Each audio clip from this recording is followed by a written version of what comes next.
Lady Bellini stood tall and poised, her figure graced by a low-cut white dress and a string of pearls encircling her fair neck. Draped lightly over her shoulders was a pale blue coat, delicate and pristine, as white as jade. Every time Linda saw her, he couldn't help but think to himself, did Lia suffer from childhood malnutrition? Was that why her brain didn't fully develop? Forget a pair, even one would be enough to feed a baby. I've been waiting for you, Lady Bellini said warmly. Come sit. You must keep your aunt company and share a drink with me today, all right? Linda gave a light chuckle. Lady, you're too frail to be drinking. You should be resting. I'm drinking because you came, Linda. She pulled out the wicker chair beside her. Come, sit. Let your aunt take a good look at you. Have you lost weight? And who are these two friends of yours? Her gaze lingered briefly on Kaphne, who stood beside Linda with effortless grace, and a chest noticeably more generous than Leah's. A subtle crease formed between the lady's brows. They're my friends, Linda answered politely. It's been a while. You look even more radiant than I remember. He sat on the chair to her right, flanked by Kaphne and Monica. Kaphne, without hesitation, picked up a chicken leg and began eating with gusto. Though she devoured most of the barbecue earlier, she seemed insatiable.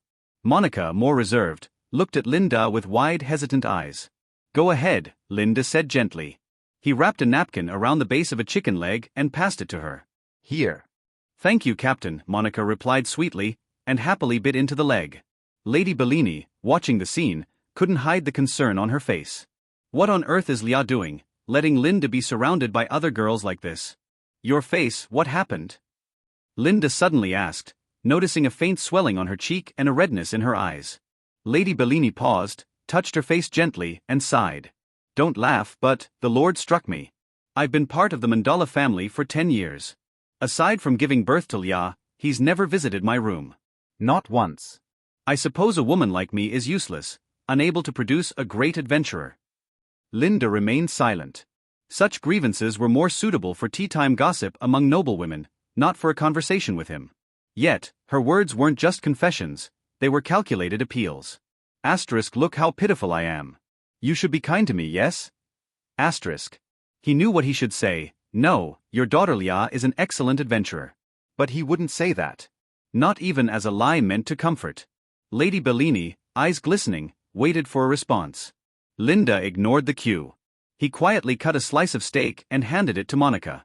Sighing, Lady Bellini reached into a nearby jewelry box and retrieved a small item. I may be useless, but you and Lia still have hope. Though she's young. 18 is the peak age for an adventurer. You need to be careful. Here, take this. What is it? Linda asked, eyeing the small square box in his hand. It bore a cartoon slime, squished beneath a towering object, its expression exaggerated with tears. The caption read, Adventurers Wolfong Club, it's too big. A gel sleeve. For the inn. Lady Bellini smiled knowingly at his stunned reaction. It's been 3 years. Don't tell me you two haven't gone that far yet? It's the largest size. It should fit, right? Even if practical, Linda couldn't help but question the appropriateness. A mother preparing such things, for herself rather than her daughter? He was speechless. Her eyes twinkled with smug amusement, a sense of superiority, like she saw him as a child lacking in experience. And Linda felt insulted. Smack. My lady, he said coldly, placing the box back on the table. You misunderstand. I'm no longer Leah's teammate, nor do I have any connection to her. Perhaps this is something you should use. Her smile froze. Then came a flicker of panic. What? What happened? What did that child do wrong? Nothing, Linda said simply. I just grew tired of it. He recalled Leah's many outbursts, the constant complaints. He had grown weary of the weight she placed on others. Lady Bellini sighed, finally understanding. As a mother, she knew Leah's temper. When things spiraled beyond her control, she lashed out, especially at those closest to her. Linda, I understand, she said softly, reaching out and holding his hand. Her graceful figure leaned in, carrying with it a faint fragrance. Please, could you forgive her? Just once more? Give her another chance. But he didn't move. If Lia wants forgiveness, she should ask herself. What good is a mother's apology? Was this your idea or hers? Mine, she admitted, her voice low. Maybe Lia just expresses herself poorly. She has a good heart. I know her. No, you don't, Linda said, shaking his head. Because you're her mother, you're blind to who she really is. In her world, only the world tree matters. Not her teammates. That's not true. Lady Bellini's voice rose with emotion. Her face flushed, and a cough seized her suddenly. She dabbed with a handkerchief, and paused, noticing black specks staining the cloth. She quickly hid it away, forcing her composure. Whenever she writes home, she always mentions you, she said quietly. Before she met you, she never spoke of anyone. That's probably because I was useful, Linda said flatly. He remembered how Lia tried to threaten him using Phyllis's resume the night he quit. And the next morning, Phyllis was already part of the team. Lia didn't value him. And he no longer had any feelings for her. And honestly, that was fine. Linda stood up and gently took Monica's hand. His tone was calm, respectful. Madam, I must take my leave. My companions are still waiting for me in White Dove City. Lady Bellini quickly rose, a hint of desperation in her voice. Please. I apologize on Leah's behalf. Could you consider giving her another chance? Come back to the team, just once more. You are the Mandala family's esteemed third lady, Linda replied, his tone cool. I'm just an ordinary adventurer. Your apology is far too heavy for someone like me to accept. Auntie is willing to compensate you, she pressed, eyes imploring. Please go back to Lia. That child, her dreams can't be realized without you. I've already said, Linda replied firmly, I'm no longer part of the Snow Goose adventure team. I'll agree to any condition, anything. It's not about conditions, Linda said, his patience thinning. He had already moved on. He had his own team now. Lulu, Monica, perhaps Isa soon, and even Aiko had expressed interest in joining. All of them were far more dependable than Lia. No matter how much Lady Bellini pleaded, he would not return. As he turned to leave, a sudden crash startled him. He spun around. Lady Bellini had collapsed, clutching her forehead. Her body sagged forward, her expression twisted in pain. Linda rushed to catch her. What's going on? He asked, alarmed, half suspecting she was faking it. But the weight in his arms told another story. She felt unnaturally light, fragile, like paper. Her limbs had no strength, and her entire frame leaned against him helplessly. Then he saw it, black blood trailing from the corner of her lips. Kaphne sniffed the air, frowning. Contamination. Linda remembered Dawn mentioning Bellini's history. She had once been attacked by a witch. Her body had never fully recovered. This wasn't an act. He laid her gently on the nearby couch and touched her forehead, burning hot, easily a dangerous fever. Though still semi-conscious, she murmured Leah's name. Moments later, her consciousness faded. Above her, ominous black numbers flickered in the air. -7, -10, -18. Linda hastily cast a basic healing spell. Nothing. Just AO plus 0. The contamination had reached the untreatable stage. With Bellini's low level, she probably only had 300 to 400 HP left. At this rate, she would die in under a minute. Trouble. If she died now, even if he wasn't responsible, he'd be detained within the Mandala estate until a full investigation cleared him. That delay could jeopardize everything. Lulu was still in White Dove City. She might misinterpret his absence, assuming he had run off and abandoned her. He briefly considered calling for Dawn, the Mandala family's second son. But then, he noticed the black blood again and picked up a tissue to wipe the corner of her lips. The stain hissed upon contact with his finger, reacting to his inner energy. Purification? He focused, invoking the ability through touch. A faint shimmer passed from his hand. The corrupted blood fizzled and dissipated, transforming into normal red, its poison neutralized. /system notification, absorbed masterless witch's contamination. Mystical points plus 100. It worked. His purification power worked. Kaphne leaned closer, her expression serious. The contamination source, it centered near the heart. Linda hesitated. That meant touching her chest, something entirely inappropriate. He glanced at the door. Hopefully, Dawn wouldn't barge in at the worst possible moment. Meanwhile, Lady Bellini's body trembled. Her skin had turned ghostly pale, her breathing shallow and erratic. Her hands clutched her chest in pain. No more time. He gritted his teeth. Sorry, Bloody Baron. This is your fault for not having purifying power. Now it's my mess to fix.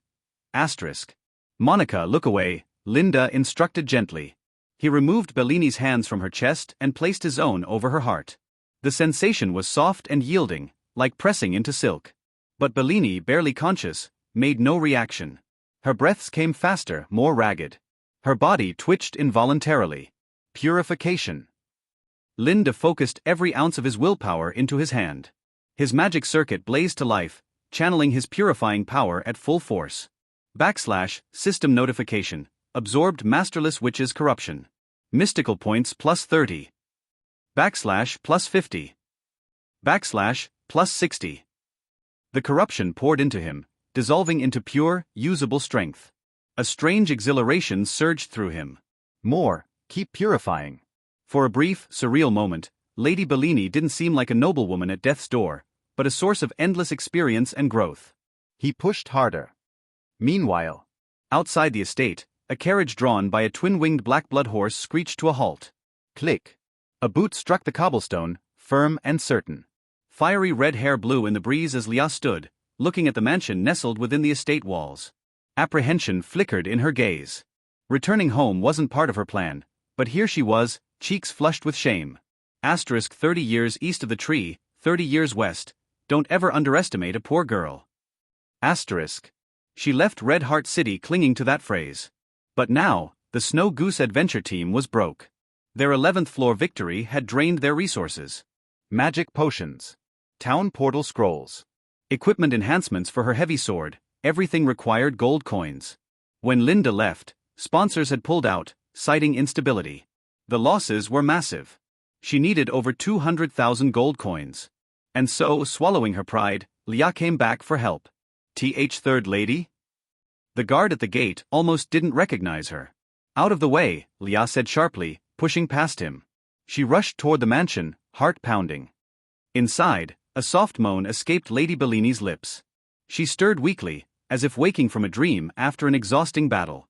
Groggily, she opened her eyes, and saw a young man above her, his face filled with concern. She lay beneath him, still drained, his presence close, too close. Her cheeks flushed. The situation was not what it seemed, but it was exactly what it looked like. Hey, welcome to Firescale Audiobooks. If you enjoy our audiobooks, please consider subscribing to the channel. Also, feel free to share your review in the comments section below. Lady Bellini wore a low-cut white dress and had a pearl necklace around her fair neck, standing tall and proud in front of her. A delicate pale blue coat rested on her shoulders, as white as jade. Every time Linda saw this lady, he would think to himself, Lia wasn't malnourished as a child, causing incomplete brain development, was she? Never mind a pair, just one would be enough to feed a baby. I've been waiting for you, come sit down. You must keep your aunt company and have a good drink today, okay? Linda chuckled. Lady, you are frail, you should rest well. How could you drink? I'm only drinking because you came, Linda. Lady Bellini pulled out a wicker chair next to her. Come sit, let Aunt take a look at you, have you lost weight? And introduce your two friends here as well. Seeing Kaphne next to Linda, looking beautiful with a bust several sizes larger than Bilya's, the lady's eyebrows slightly furrowed. They are my friends. Linda said politely, it's been a while, you seem even more beautiful. He sat down on the wicker chair to his right, with Kaphne and Monica beside him, one on the left and one on the right. Kaphne unabashedly picked up a chicken leg and started eating. All the barbecue earlier went into Kaphne's stomach, but she seemed insatiable. Monica wanted to eat but didn't dare, blinking her big eyes toward Linda. Go ahead. Linda wrapped the bottom of a chicken leg with a napkin on the table and handed it to Monica. Thank you, Captain. Monica crisply thanked him as she tucked into the chicken leg in the paper box. As Lady Bellini saw them enjoying themselves, her face filled with concern. What is Lia doing, allowing Linda to be with other girls? Lady, your face, what happened? Linda suddenly noticed that the lady's right cheek was slightly swollen, and her eyes a bit red. Lady Bellini paused for a moment, her fingers gently touching her cheek, she sighed. Don't laugh at me, but I was hit by the Lord. Sigh, I've been in the Mandala family for 10 years, other than giving birth to Lia, the Lord has never visited my room, not once. A useless woman like me probably can't produce a great adventurer. Linda stayed silent. Such family matters should be shared with other noble ladies, and even discussing which lord is superior is fairly normal. He wasn't a suitable confidant for these complaints. Lady Bellini mentioning these seemed like an implicit pressure on him. Look, I'm so pitiful, you have to be considerate toward me, right? Objectively speaking, Linda knew what he should say. No, your daughter Lia is indeed an excellent adventurer. But he wouldn't say that, not even as a kind lie. Lady Bellini looked sorrowful, waiting for him to continue the conversation. Linda pretended not to notice. He cut a juicy piece of steak, placed it on a fork and handed it to Monica. Seeing this, Lady Bellini sighed deeply and took out an item from a jewelry box. Ah, for a useless woman like me, there's no hope. But you and Leah, surely you can. However, well, she is too young. 18 is the best age for an adventurer, you should be careful. Here, take this. What is this? Linda looked puzzled at the item in his hands. It was a small square box with a cartoonish blue slime on it, being squished under a large object turning into a steep mountain peak. The slime was crying and the bubble next to it read, Adventurers Wolfong Club, it's too big. Sigh. This is a gel sleeve necessary for the inn. Lady Bellini, seeing his stunned expression, her lips curled up slightly. It's been 3 years, please don't tell your aunt that you two haven't gone that far yet? It's the largest size, it should fit, right? Although it could be used still. For a mother, to prepare these things for herself rather than for her daughter, is that really appropriate? Linda was dumbstruck. Facing Lady Bellini's smiling gaze, he, as an old mage, felt a bit embarrassed but more than that annoyed. Her eyes sparkled with mockery and disregard. In her view, he must have seemed like a harmless child. And Lady Bellini felt a sense of superiority, as if she had experiences he lacked. Linda did not receive the respect a man deserves. The smile on Lady Bellini's face was an insult to him. Smack. My lady, I think you misunderstand. Linda coldly placed the slime gel sleeve on the table. I am no longer Leah's teammate, and I have no relation with her. You should use these yourself. Lady Bellini's smile froze on her face. Then a trace of terror appeared. How could this be? What did that child do wrong? Nothing, I just got tired of it. Linda, recalling Leah's complaints time and again, shook his head and said calmly. That child sigh. Lady Bellini suddenly understood. As a mother, she well knew Leah's fiery temper. Once faced with insurmountable difficulty, she would become terribly anxious and cause trouble for those around her as well. Linda, Auntie understands your difficulties. You are in charge of the team's command and also have to look after Leah. You must have suffered a lot. Continue reading at mvle-novelbin.net. Lady Bellini grasped Linda's hand, her mature figure suddenly drawing close, bringing a fragrance with her. This lady, with pitifully knitted brows, whispered softly, Could you forgive Leah this once? Give her another chance, please? Chances, too many had been given already. Linda remained unmoved and withdrew his hand. He said, Even if there are apologies, Leah should come in person. What good is it to have a mother apologize? Is this apology your idea, or Leah's? It's my own doing, Lady Bellini sighed. Maybe Leah just expresses herself the wrong way. That child, she does not have bad intentions. I am her mother, I understand her. It's exactly because you are her mother that you don't understand her at all. Linda slowly shook his head. In Leah's eyes, there's only the world tree. She doesn't care about her teammates at all. No, it's not like that. Lady Bellini's tone grew a bit higher, and due to her agitation, her face became unnaturally flushed, followed by several coughs. She wiped with a handkerchief, noticing a few black spots on it. Her eyes momentarily flickered. Lady Bellini discreetly returned the handkerchief to her pocket, then continued with a sorrowful expression that evoked sympathy. Whenever that child writes home, she always mentions you. Before she met you, she never talked about anyone else.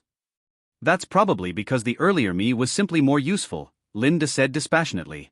The night he left the team, Leah had even threatened him using Phyllis's resume. The moment he left, she immediately had Phyllis join the team. The cut was made incredibly quickly. Leah truly thought he was incompetent. And he didn't have any fond feelings for Leah either. Now, it's quite alright this way. Linda stood up and took Monica's small hand with a calm tone. Madam, I should leave now, my companions in White Dove City are still waiting for me to return. Lady Bellini became a bit flustered as she got up to stop him. Auntie apologizes on behalf of Leah. Can you give Leah another chance? To go back to her team.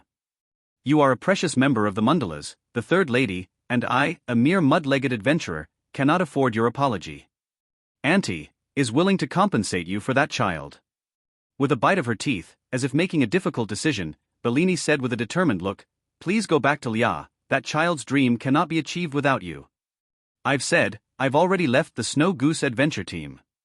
I can agree to any conditions you have, Auntie. It's not about conditions. Linda felt irritated. He had his own team now, had formed new bonds. Lulu, Monica, and there was also ISA in the plans. and it seemed Aiko wanted to come too. They were all much better than Lia. So, no matter how Bellini pleaded, he would not return to the Snow Goose adventure team. Linda moved towards the door, when suddenly he heard a crash behind him. Turning his head, he saw Lady Bellini clutching her forehead, a pained expression on her face as she toppled forward. Linda, with quick reflexes, instinctively stepped forward and caught Bellini. "What's happening?" he exclaimed in surprise, worried she was faking a faint. The feel was indeed pleasant, but strangely. The lady was feeble and boneless, light as a piece of paper, definitely not the weight an adult should have. Her limbs also lacked strength, completely relying on his support. Looking down, he saw Bellini pursing her lips in pain, with a trace of black blood seeping from the corner of her mouth. Kaphne's nose twitched. The smell of contamination? Considering what Dawn mentioned earlier, Bellini had suffered a witch attack in her early years, and her health was not optimistic. Linda frowned. It seemed to be no act. He laid Bellini on the couch. Touching her forehead, it was very hot, as if she had a fever of 40 degrees. Initially still conscious, she murmured Leah's name in a low voice. But a few seconds later, she entered a semi-comatose state. -7, -10, -18. Black numbers jumped out one after another above Bellini's head. Linda cast a primary healing spell on her, but the result was a green +0. Bellini, contaminated, had entered an untreatable stage. With Bellini's low level, her health points were probably only around 300 to 400. At this rate, she would die within a minute. It was troublesome. Linda's heart sank. If anything happened to her, even if unrelated to him, he wouldn't be able to leave the Mundala's residence anytime soon until the investigation was clear. And Lulu was still in White Dove City. Their trust hadn't reached a stable level. His prolonged absence could easily be construed as betrayal, abandoning her to run away. Call over Dawn, the second young master of the Mundalas, to explain the situation? Or? He picked up a tissue and wiped the corner of Bellini's mouth. On the tissue, starkly, were traces of black contaminated blood. Harboring a sliver of hope, Linda made contact with a fingertip and silently invoked purification in his heart. Suddenly, there was a sizzling sound. As if encountering corrosion, the contaminated blood swiftly dissipated under the purifying power, turning into normal red bloodstains. System notification: absorbed Masterless Witch's contamination, mystical points +100. Linda raised an eyebrow. His purification ability could work. With a serious tone, Kaphne said, "Shall we proceed? The source of contamination is at the position of the heart. The heart, located in the middle of the chest, slightly to the left." Linda looked at the majestic object that he shouldn't be touching and hesitated. He cast a glance at the door. Surely Dawn wouldn't suddenly come in, right? -7, -9, -11. The blood loss continued, and Lady Bellini's complexion paled like paper, her hands clutching her chest tightly, her body slightly convulsing. She wouldn't last much longer. Linda gritted his teeth. He silently apologized to the bloody Baron in his mind. If anyone was to blame, it was him for not having the purifying power. "So, here I come." "Child, don't look." Linda had Monica turn around first. Then he took a deep breath and moved Lady Bellini's hands from her chest. He placed his own there. It was like pressing into cotton, leaving behind the imprint of his palm. The half-conscious Lady Bellini felt nothing, her face worsened, her breathing grew rapid, and there was a risk of suffocation. There was no more time to wait. Purification. Linda concentrated all his focus on his right hand, his magic circuit working desperately, pushing the purifying power to its maximum. System notification: absorbed Masterless Witch's corruption, mystical points +30. System notification: absorbed Masterless Witch's corruption, mystical points +50. System notification: absorbed Masterless Witch's corruption, mystical points +60. Linda's spirit grew more and more excited. The corruption turned into strength and entered his body. At that moment, Lady Bellini in his eyes had become a delicious cake, which could provide him with endless experience points. Purify, purify fiercely. Linda shouted joyfully in his heart. At the same time, a carriage drawn by a twin-winged black-blood horse came to a dusty halt in front of the Mundala's estate. Click. A brown boot stepped on the ground, making a crisp sound. .net. The girl's fiery red hair fluttered in the wind as her eyes looked towards the mansion deep in the estate, a trace of apprehension flashing through them. Returning home this way made the girl's face flush with heat. 30 years east of the tree, 30 years west, never scorn a poor maiden. With this thought in mind, Lia left Red Heart City. But she never thought there would come a day when she was so poor she had to return home for help.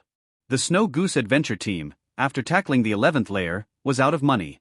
Leah had to replenish the team's magic potions, and she also had to consider equipping her team members with the exceedingly expensive town portal scrolls. She had recently leveled up as well, successfully tackling the 11th layer, and the reward from the World Tree Goddess elevated her from level 23 to 24. On her heavy sword Flame Devourer, she could add another enhancement gem. All these required gold coins. Unfortunately, due to that detestable Linda leaving the team, some merchants felt that the Snow Goose Adventure team was poorly managed and announced the termination of their product endorsements with the team, causing Leah to lose a large sum of gold coins for nothing. The financial shortfall of the Snow Goose Adventure team had reached over 200,000. Leah couldn't come up with such a large sum of money on short notice, so she thought of her mother and hurried back to Red Heart City in disgrace. Third lady. The Guardian Warrior was almost unrecognizable when he saw Leah. "Step aside, don't block the way." Leah pushed open the iron fence gate and hurriedly rushed toward the mansion. A seductive moan escaped from the throat of Lady Bellini. The lady felt completely powerless, like an adventurer who had fought a gigantic battle with magical creatures and was too weak to even stand. She opened her eyes groggily, and the first thing she saw was the handsome face of a young boy. She lay beneath him, while that face, filled with concern, was right above her. It wasn't just that, Lady Bellini also felt stupefied in front of her, as if grasped by a pair of pliers. She timidly raised her head a little. The sight that met her eyes almost made her faint again. Someone was sitting on her waist. "Linda, what are you doing? Get off, I really misjudged you." Lady Bellini's eyebrows were turned upside down with anger and annoyance.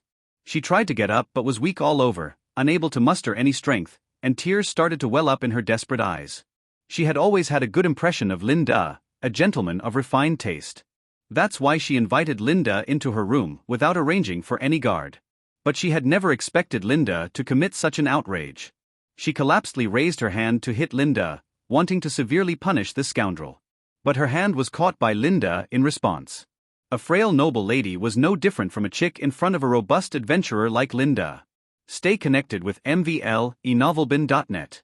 Ugh. Let go. Tears formed in Lady Bellini's eyes. They stubbornly guarded the rims of her eyes, refusing to fall, preserving Lady Bellini's last shred of dignity as a noble lady. Chief, you're bullying Auntie." Monica crouched in a corner, her small hands covering the holes in a cardboard box, her fingers apart in a wide gap, peeping at Linda. "Don't talk nonsense, the chief is not bullying her." Linda replied helplessly and amusedly, then seriously looked at Lady Bellini on the couch. "How about now, do you feel a bit better?" "Feel better? You mean under these circumstances, I should feel comfortable?" Lady Bellini's chest was heaving violently, her skin blushing with shame and anger. I didn't mean comfort for your mind, but for your body, it should feel a lot better now, right?" "Body, Linda, you are too insulting." "To think you want both my body and mind to feel comforted, how arrogant and presumptuous." Lady Bellini's cheeks turned beet red. Not only had he taken liberties with her, he also wanted to force her to admit she felt pleasure. How dreadful was this young man's character. "Let me go, you little rogue. The Lord will not forgive you. Please don't do this." No matter how Lady Bellini cursed or begged for mercy, Linda was like a cold statue, silent. He seemed to face some difficulty, focusing intently on his right hand, pouring all his magic power into it, making the green light grow brighter and brighter. Gradually, Lady Bellini noticed something.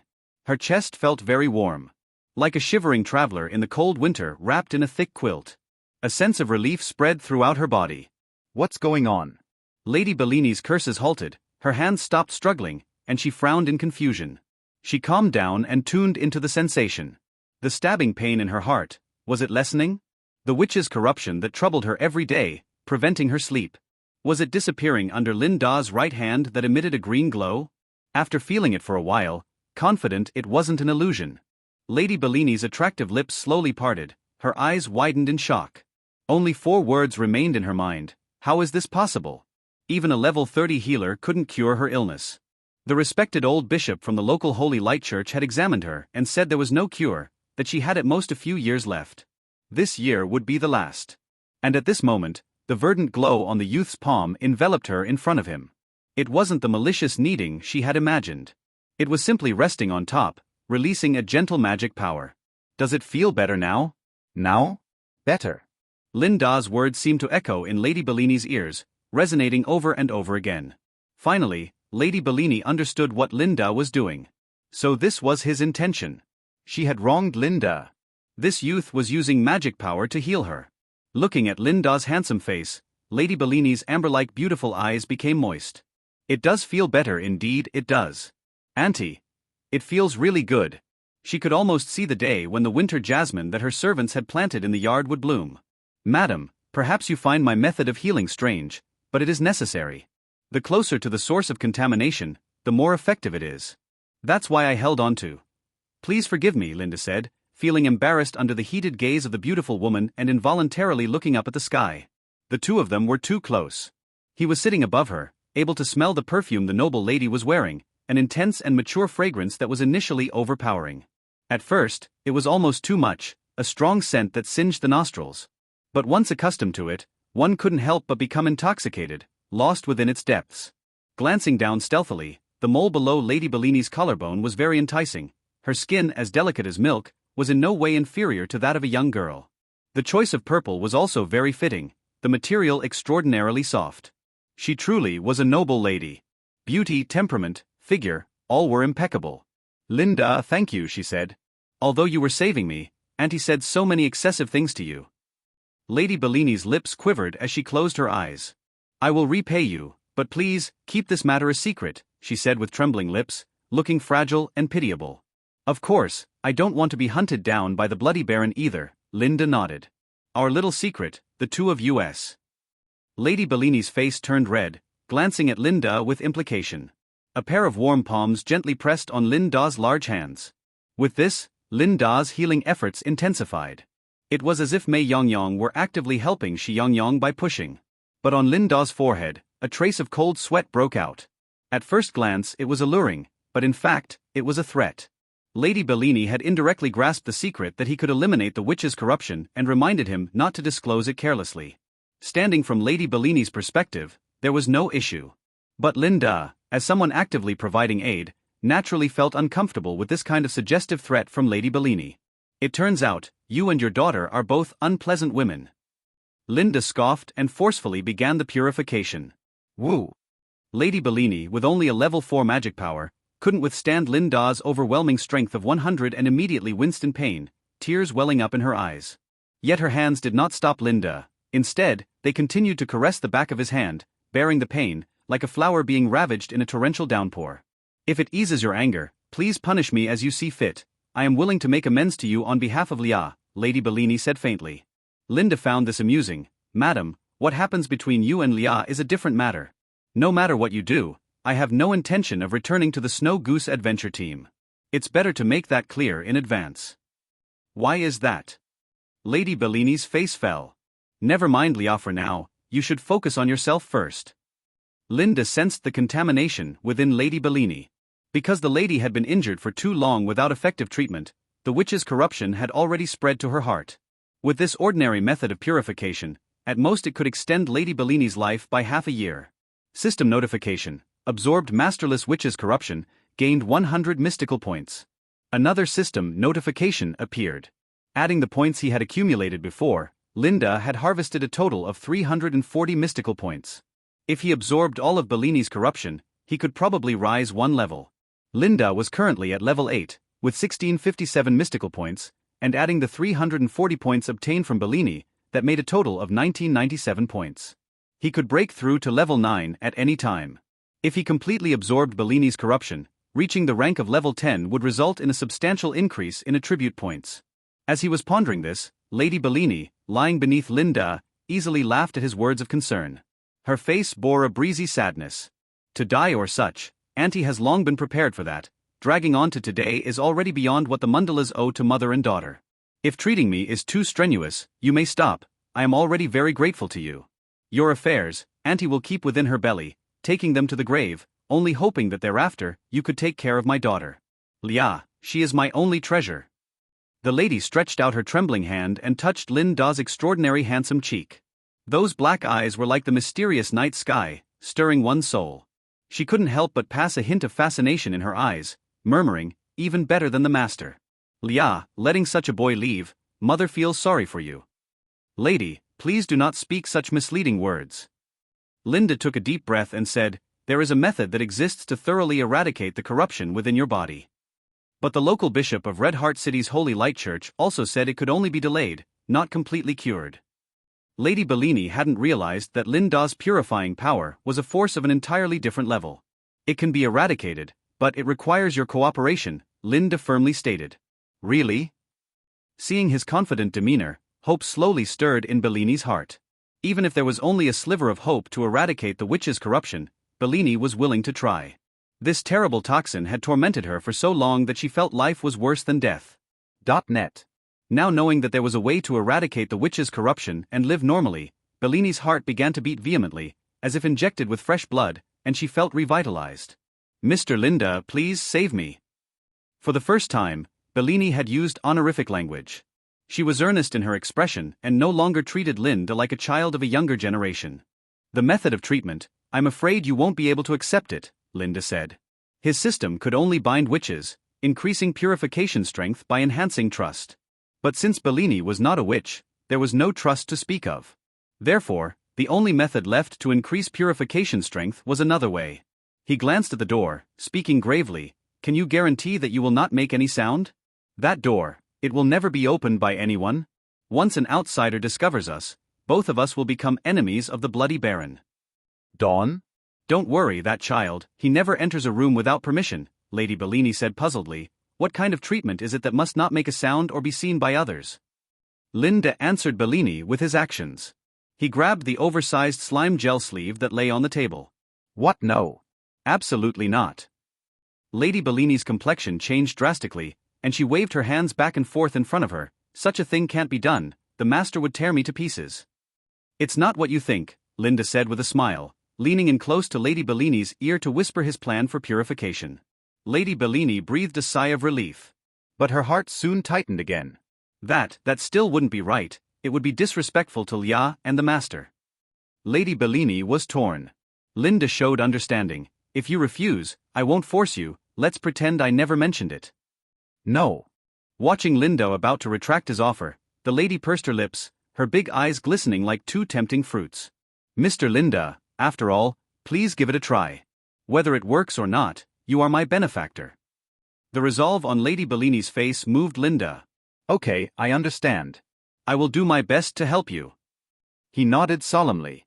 Glancing at Kaphne with her face flushed red and Monica hiding in the corner, covering the holes in the cardboard box with her small hands. I'm going to take Lady to the bedroom for treatment. Could you two please keep watch? If anything unusual happens, alert us immediately. Oh. 3 minutes should be enough, right? Kaphne felt a fiery heat all over her body, with wild thoughts racing through her mind. 3 minutes. I'm not sure it's my first time. Linda pondered. He came up from the couch, and with a grunt, he lifted the fragile frame of Lady Bellini into his arms. The sensation was peculiarly wonderful. Although she was the wife of the Crimson Baron, she was now in his arms. Linda looked down to see Lady Bellini blushing, as if too embarrassed to face anyone, burying her head in front of him. It's just a treatment, no need to be so nervous, Linda said with a smile, trying to lighten the mood. Lady Bellini replied in an almost inaudible whisper. Holding this delicate body, Linda inwardly sighed. He had to be careful not to indulge in absorbing the corruption and inadvertently harm Lady Bellini. As the two of them entered the bedroom, Kaphne's and Monica's imaginations ran wild. All sorts of terrible images appeared before their eyes. The lonely Lady Bellini, who had been alone for 10 years, and the green young man Linda, together in a room. Kaphne, as an old deity who had been single for some time, found her right hand trembling uncontrollably. She widened her eyes, shook her head vigorously, and muttered to herself like a chant, "You are a man of your word, Kaphne. You mustn't do anything shameful." Having witnessed Linda's heroic posture while battling magical creatures during the last few days, Kaphne often found Linda in her dreams late at night. Waking up to find herself drooling over the blanket, craving Linda's body. This horrified her so much that she lost all desire to sleep. Don't think nonsense. Treatment, it's just normal treatment. As a deity, even if it means losing my virginity, I must get ahead of those trashy heroes. Kaphne anxiously clutched her head. Monica meanwhile thought of many scenes from comic books. Scenes like beastmen punishing the elf lady, a naughty girl being tutored by an older man, a young boy accidentally entering a room with 3 older sisters. Monica bit her index finger, stealing glances at the bedroom door, a hint of jealousy flickering in her eyes. If this was an inevitable event in her dark life, it would indeed have to be with the captain. While Monica and Kaphne were blushing with their own musings, suddenly, a noise came from the entrance hall. Click, clack. The core of the lock on the door turned, opened by someone. Click, clack. The core of the room's lock turned, opened by someone. All the messy images in Kaphne's mind disappeared. Her right hand ceased its restlessness as if a bucket of cold water had been poured over her head, dispelling the heat entirely. Her heart raced with the sound of the lock turning, rising to her throat. Mom, I'm back. A crisp voice of a young girl rang out. Boots tread upon the entrance hall's passageway. Tap, tap, tap. The footsteps drew closer and closer. This is bad. Kaphne felt a chill creeping up her ankles and rapidly ascending. In no time, her entire back was ice cold. Someone pushed open the door and entered the room that was absolutely off-limits. Moreover, Kaphne recognized who the owner of that voice was. A red-haired girl. The captain of the Snow Goose Adventure Team, Lia. If Lia entered the room and found the team member she loathed the most was also there, and in the bedroom, treating her mother. Hiss. Kaphne drew a sharp breath. The scenario was too horrifying even to contemplate. Without a second word, she snatched Monica from under the table and dashed for the balcony. Deity's rule number 1, when facing danger, prioritize strategic retreat. Just before jumping down, Kaphne's mind suddenly flashed with Linda's tall figure in battle. I won't leave any teammate behind. She seemed to hear someone's resounding voice beside her ear. Ah. Kaphne inwardly cursed in frustration. Why did she have to think of Linda's cool side at a time like this? It made it impossible for her to abandon Linda and escape by herself. Footsteps from the entrance hall were getting nearer. She could already see just the tip of a brown boot. In no more than a second, Lia would spot her. Quick, she had to act fast. Kaphne was so anxious she was sweating. She held Monica tucked under her arm, the socially anxious girl's pale legs flailing about. With the agility attribute of a thief maximized, Kaphne swiftly arrived in front of the bedroom door. She didn't care what the two inside were doing anymore, she just pushed the door open. You two stop right there, Lia is here. At this moment, Linda was just about to start the treatment. Lady, I'm going to start now, okay? From Kaphne's angle, she could only see Lynn standing with his back to her atop the bed, and on the other side, Lady Bellini, sitting in a duck-like position, looking up at Lynn. Lynn had his left hand on her head to maintain balance. Since Bellini was completely blocked by Lynn, whatever they were doing was not at all clear to see. But, they definitely were not helping Lynn stitch his trousers. Kaphne and Monica, who had never eaten pork but had read plenty of comic books and seen countless pigs run, both misunderstood, blushing furiously. Stop it, you jerk, now's not the time for this. Lord Captain, it's a pervert. One was panicking, and the other blurted out, ashamed. Ha! Lynn shook his body in shock, turning around in confusion. On his hand was a slime gel sleeve.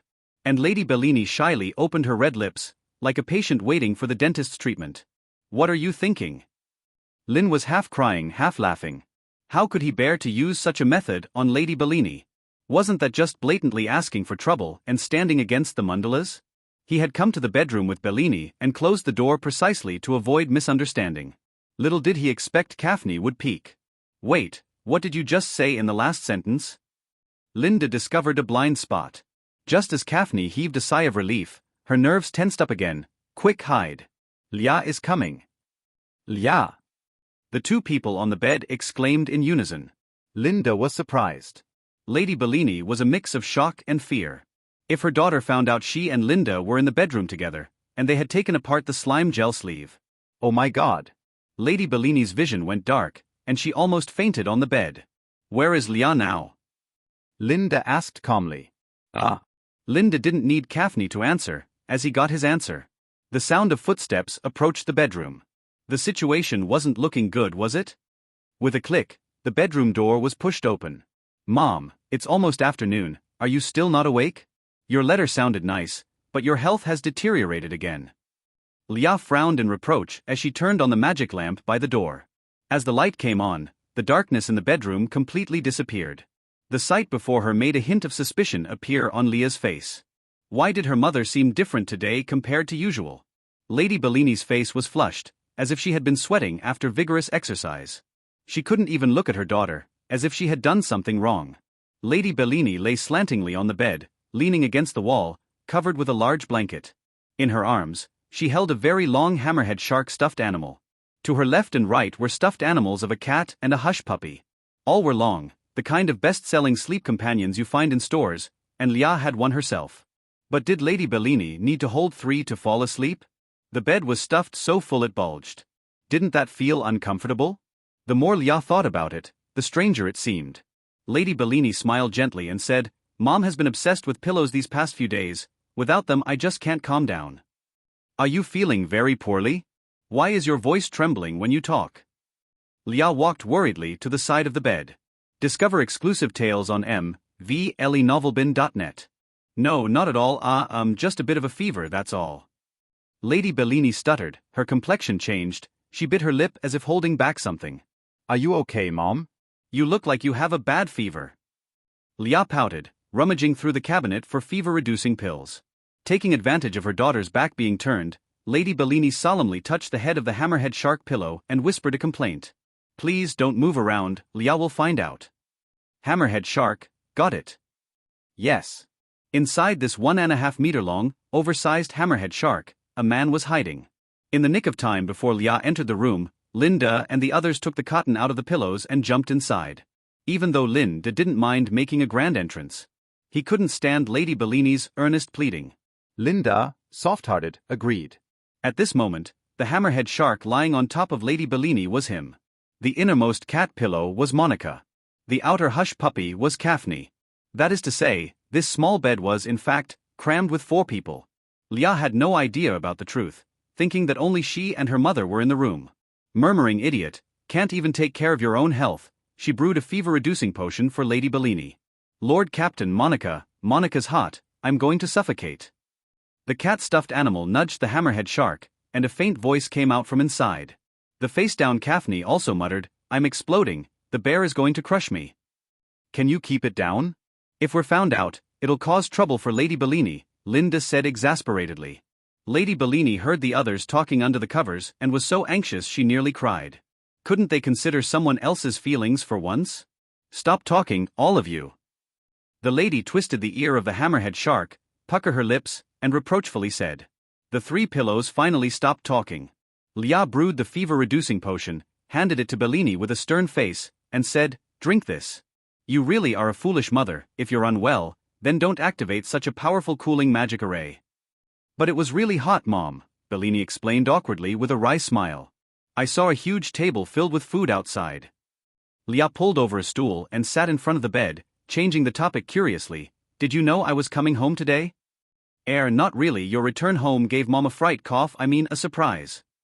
As for those dishes, they weren't meant to be shared with strangers. I was supposed to have lunch with your father, but then I was beaten." Bellini covered her face, her expression somber as she spoke about the recent argument.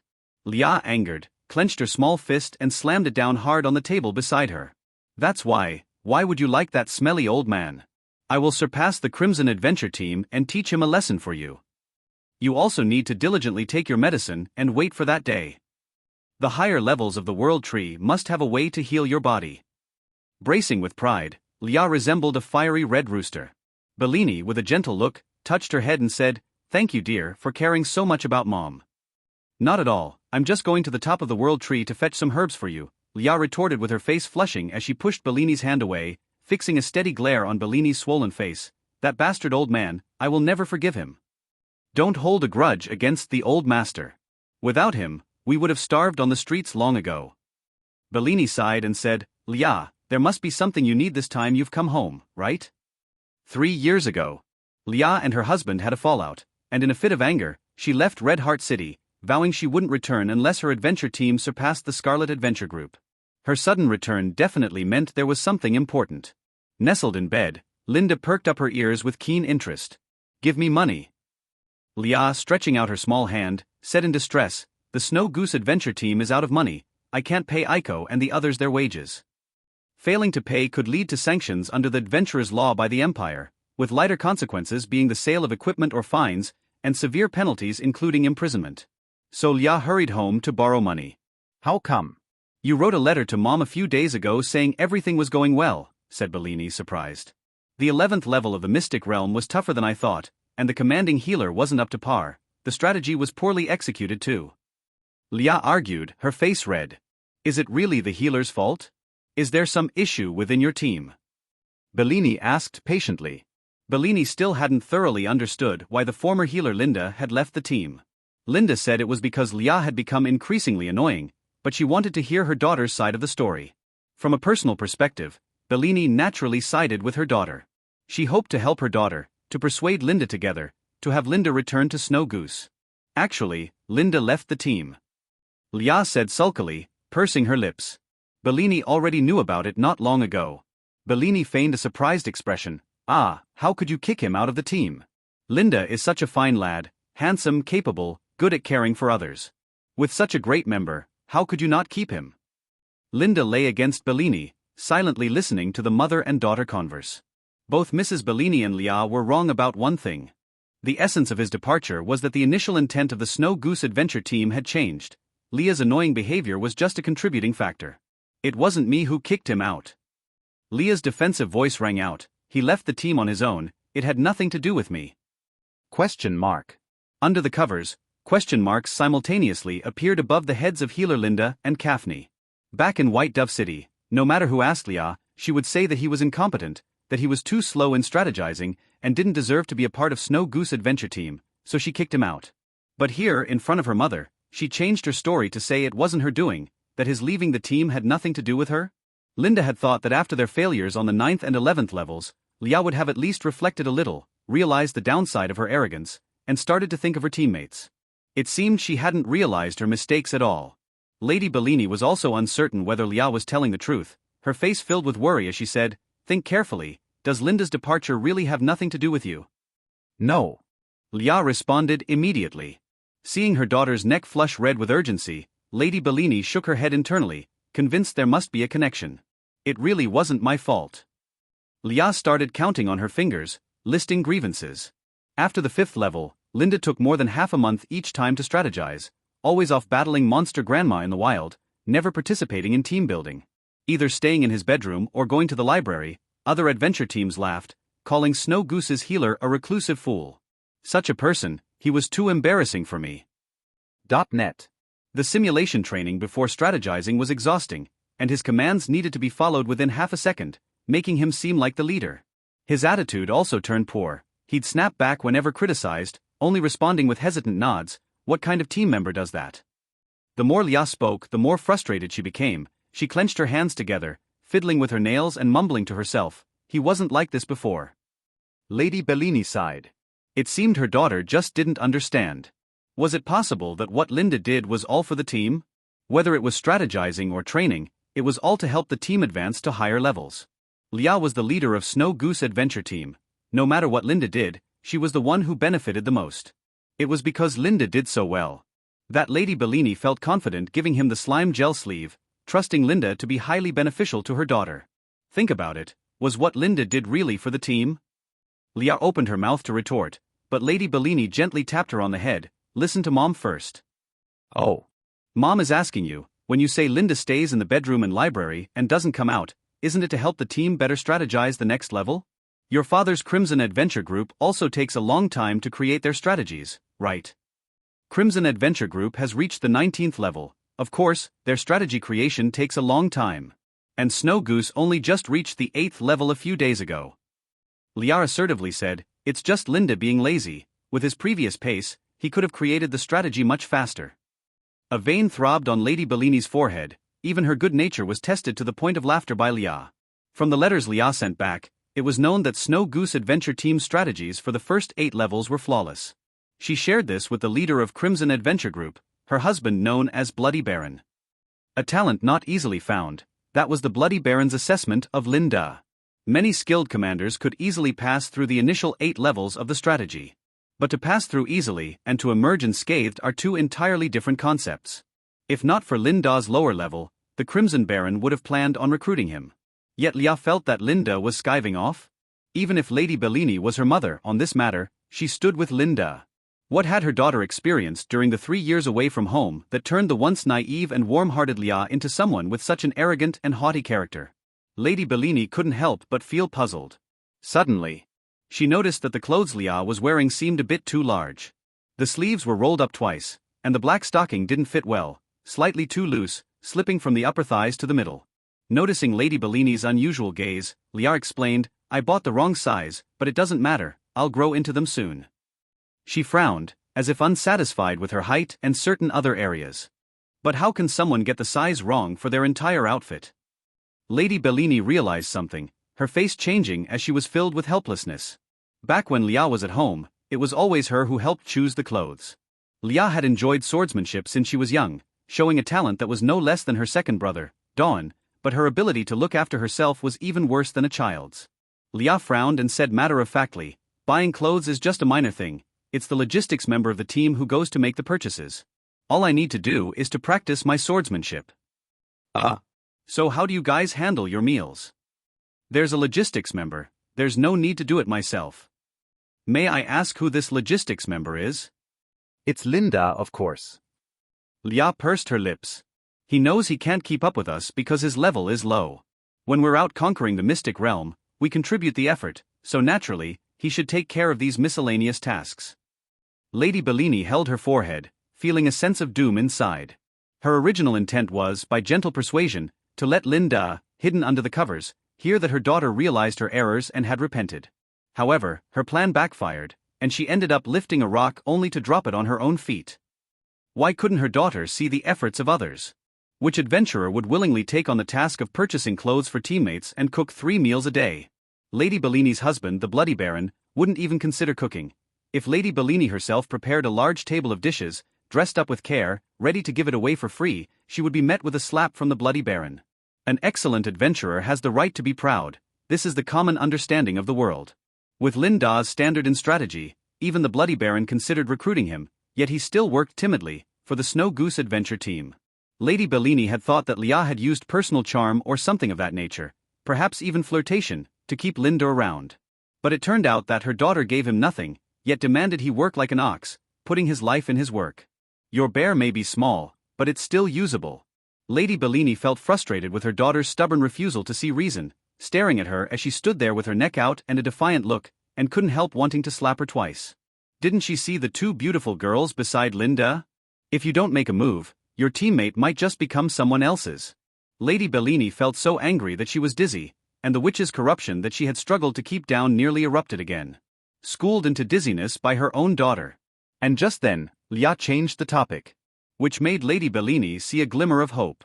Lia said, "After Linda left the team, I actually found a healer who graduated from White Dove City's Noble Academy to command the team. But after reaching the 11th level, it seemed he wasn't as good as Linda." Remembering Phyllis's terrible command ability and comparing it with Linda, Lia spoke with hesitation in her tone. Could it be that Linda, that country bumpkin, is better than a graduate of Noble Academy? Lady Bellini started smiling. "That's right, heap praises on Linda, that's the only way he might have a change of heart." Whatever you said, Linda was in Mom's bed listening. Lady Bellini thought of the comic books she had read, where things like affection points exist. Perhaps right now above Linda's head, affection points +1 were popping up.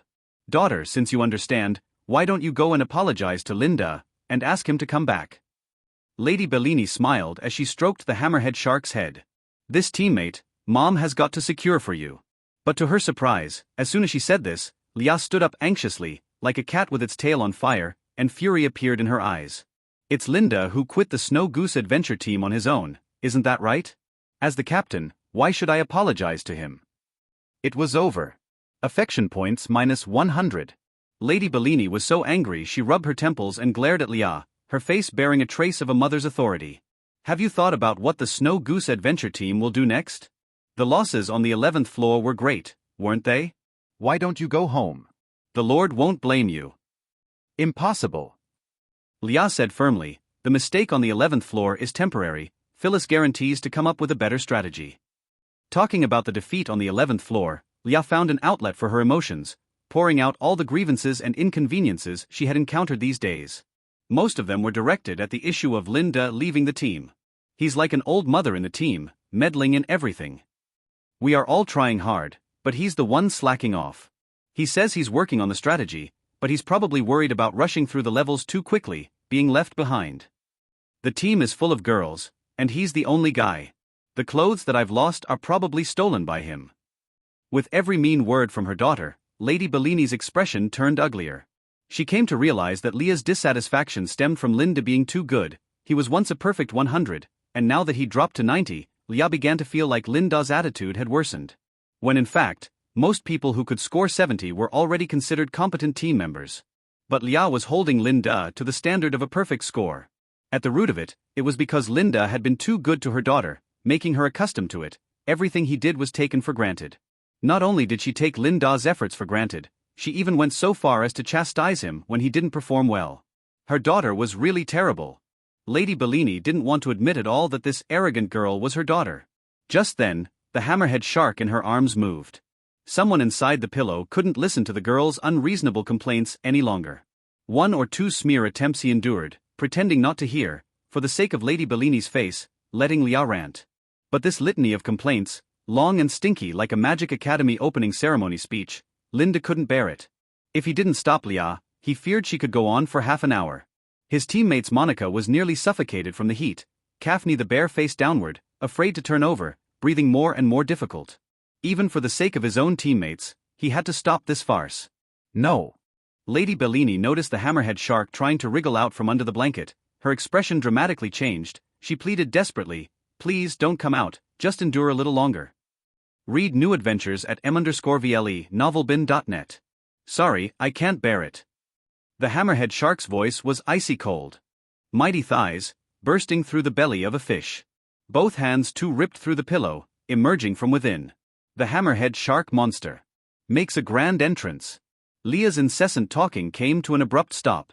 Dumbfounded, she watched the hammerhead shark crawl out of her mother's bed. What is this thing? Are pillows this advanced nowadays? With hands and feet, and it moves? Under Leah's stunned expression, the hammerhead shark took off its headgear. A tall man, standing about 6 feet tall, stepped out from the pillow. The sweltering heat caused sweat to roll down Linda's chin, dripping onto the bed, soaking the sheets drop by drop. Sitting in the chair, the red-haired girl opened her mouth in shock, her slim fingers trembling as she pointed at him. Due to Leah's intense emotions, she held her breath in her chest, like a magic machine jamming, unable to utter a word. Linda looked down calmly at her. "It's only you trying? Leah, don't joke. When I work late into the night, what are you doing? Shopping, playing games with Corona? Or sneaking out to buy snacks?" Leah didn't take in any of the content of Linda's words. In her head, buzzing sounds rang out, her eyes reflecting Linda's towering figure standing on the bed, and behind him, Bellini was covering her face, too ashamed to show herself. A bolt from the blue exploded in Leah's heart. How could this be happening? Why was Linda in Red Heart City, staying at her home, living with her mother? Leah felt as if her brain was about to melt. She clenched her teeth tightly, turning her head to look at Bellini. "Leah, listen to Mommy's explanation, it's definitely not what you think." Bellini's face was pale. At that moment, the pillows on either side also climbed up. They took off their headgear, revealing Kaphne's smirking face, and another girl, wearing a cardboard box, cowering in fear. 1, 2, 3, 4. On this small bed, other than her mother, there were actually 3 more people hiding. Leah's vision darkened, her voice hoarse. "You all were hiding from me? Doing that sort of thing?" The food outside wasn't prepared for father. "It was you guys, you all ate it, then in the bedroom. No wonder when I came back, mother looked odd, because I caught you. Before I came in, you were all here." Leah's face turned livid. She furiously glared at Linda. "You can't fight me, so you go after my mother, you're despicable, shameless." Linda shrugged his shoulders, offering no explanation. He got off the bed and passed by Leah, heading to a small cabinet to pour himself a glass of cold water. "Say something." Leah went to grab his shoulder. "Stop." A stern shout came from the side. Leah glanced sideways. It was her mother with a frosty face. In her entire life, she had never seen Bellini so furious, and she was startled momentarily. Then, Leah grew even more irritable. "You're going to cover for him? Despite doing something so disgraceful, you still dare to protect Linda. You guys, when did you become lovers? Why didn't I know anything about this? We're not lovers." Bellini couldn't help but laugh. If someone from the family heard this, she would definitely be beaten to death as a wanton woman. "Then what exactly is your relationship? Explain." Leah looked at Linda, then back at her mother, her emotions in turmoil, desperately wanting to destroy something.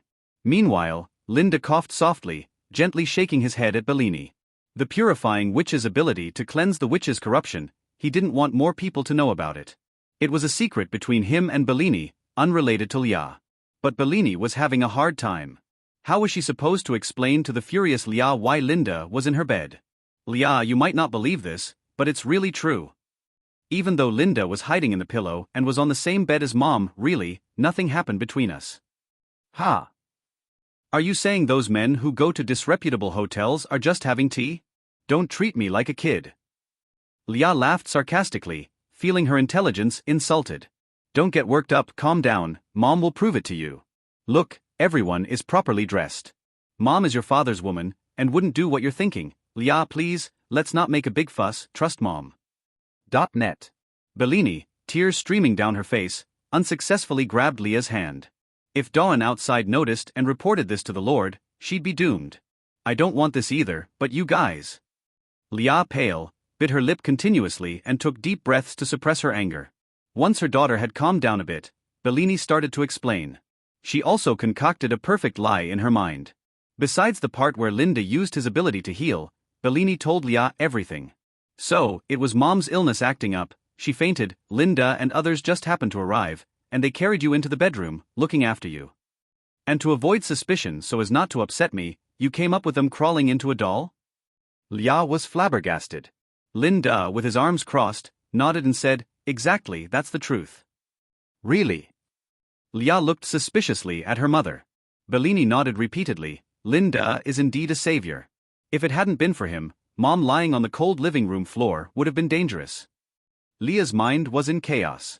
She lifted the bedcovers and found them very neat. Any strange happenings would have left a trace. This was knowledge she had learned from Aiko. Her gaze carefully scoured the place, the bedsheet clean and tidy. Bellini and Linda's clothes were also properly worn. So was Linda really her mother's savior? Had she misunderstood them all?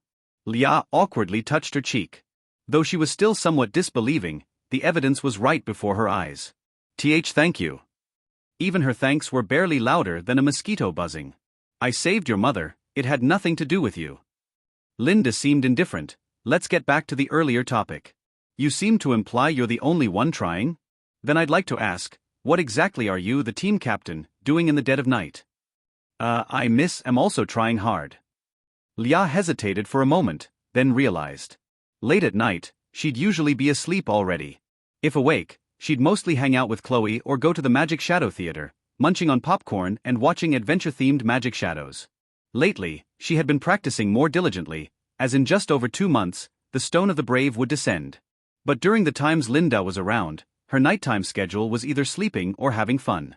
Linda's question had caught her throat, and she couldn't answer. Trying hard at what? Embarrassed, she couldn't answer. Linda shook his head and continued. So the second question, as a team leader, you should be very familiar with the knowledge of various magical creatures, right? Any qualified team leader's room had an entire bookshelf of materials.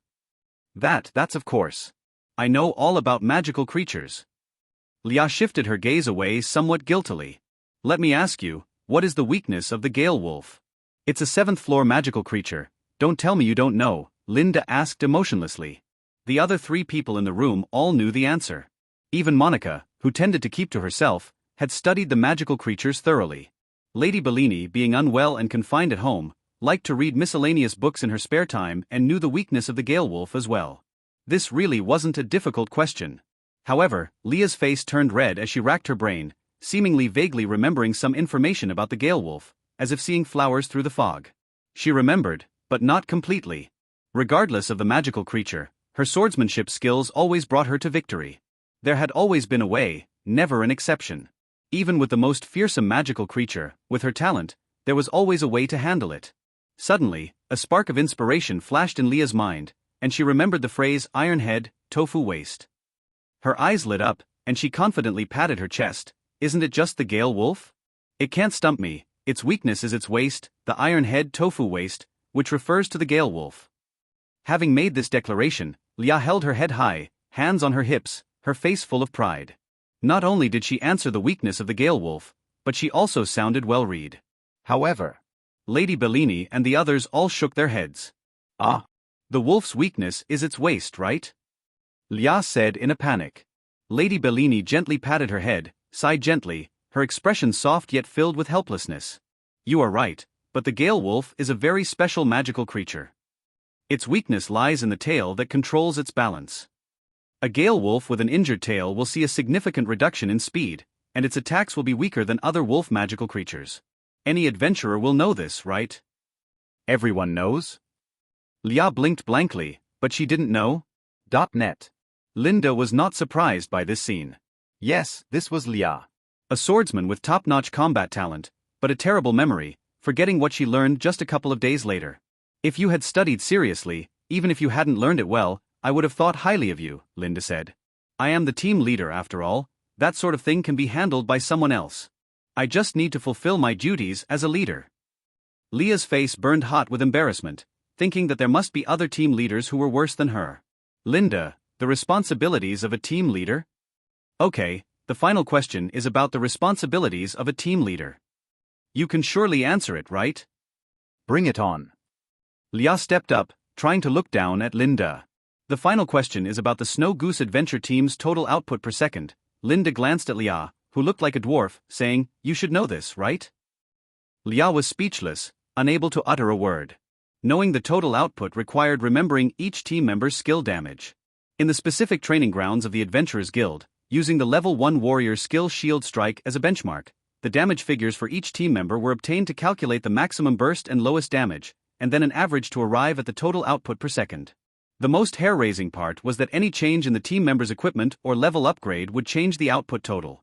One must always remember. Lia was already exhausted just from practicing swordsmanship. How could she possibly remember those complex numbers? So, do you know? The total output or something. It's fine just to know roughly, right? No one would bother to remember such things.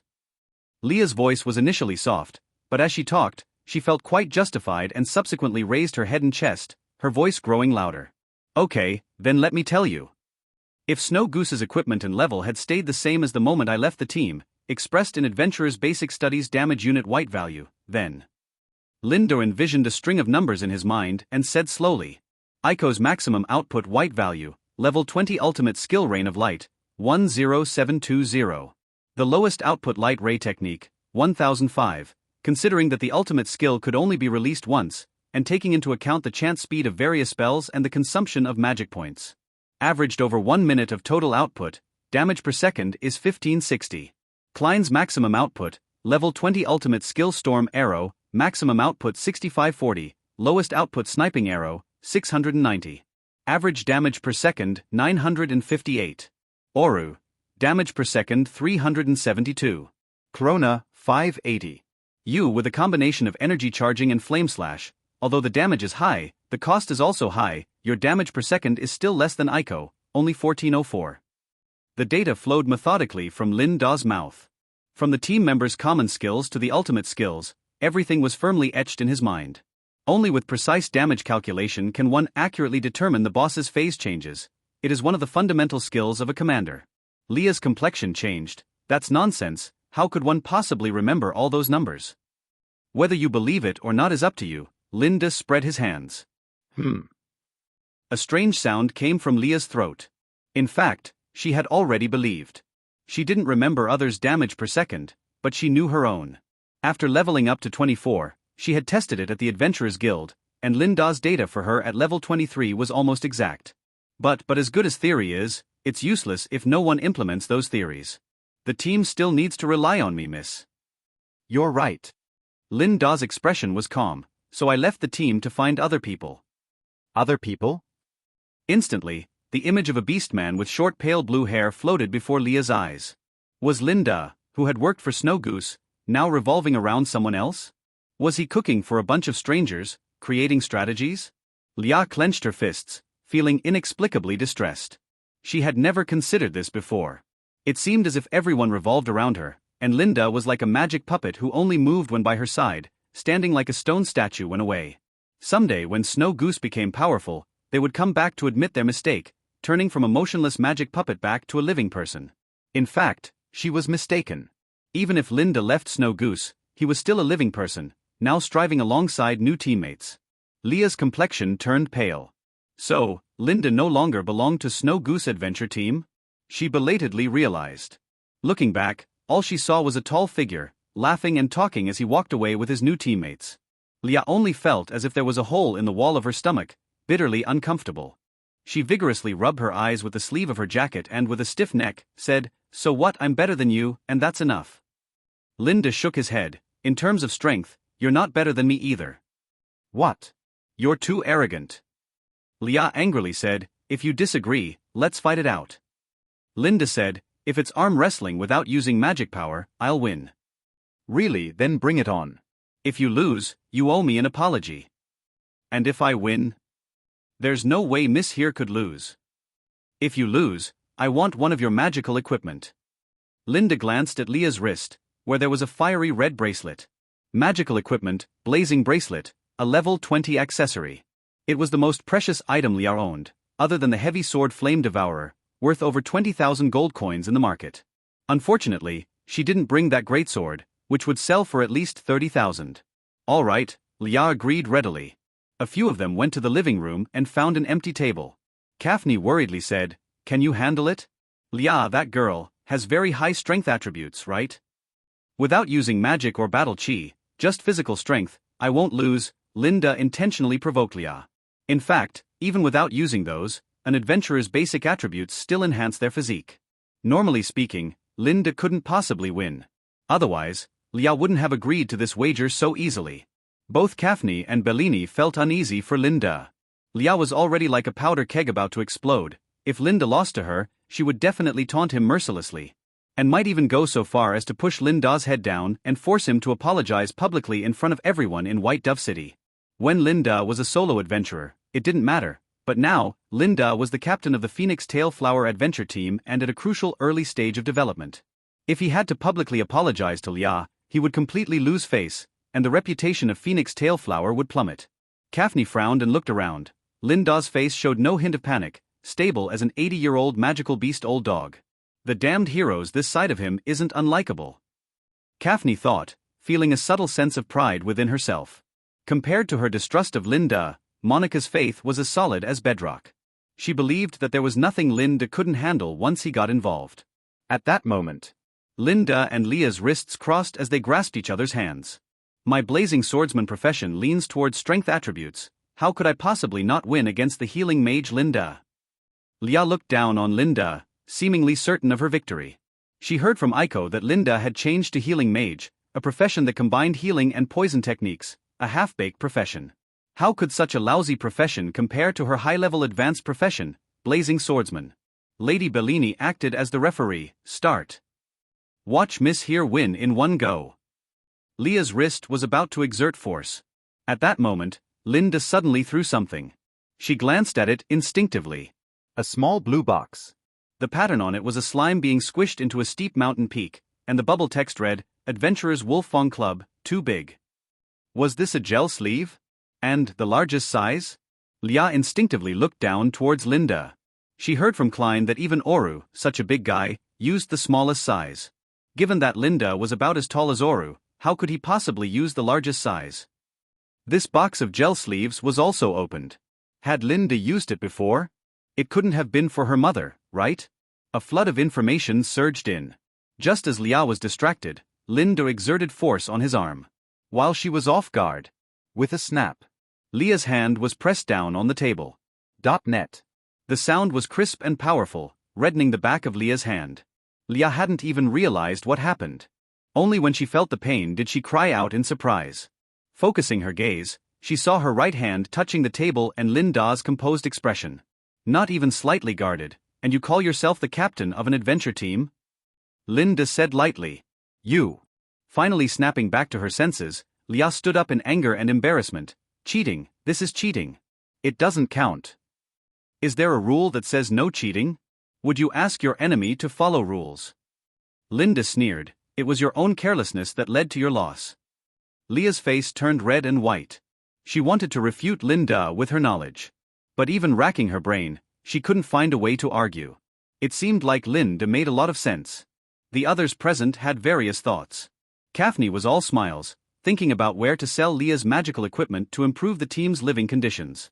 Monica muttered softly, "Monica knew it, our captain will definitely win, our captain is the best." Lady Bellini was mixed with joy and concern.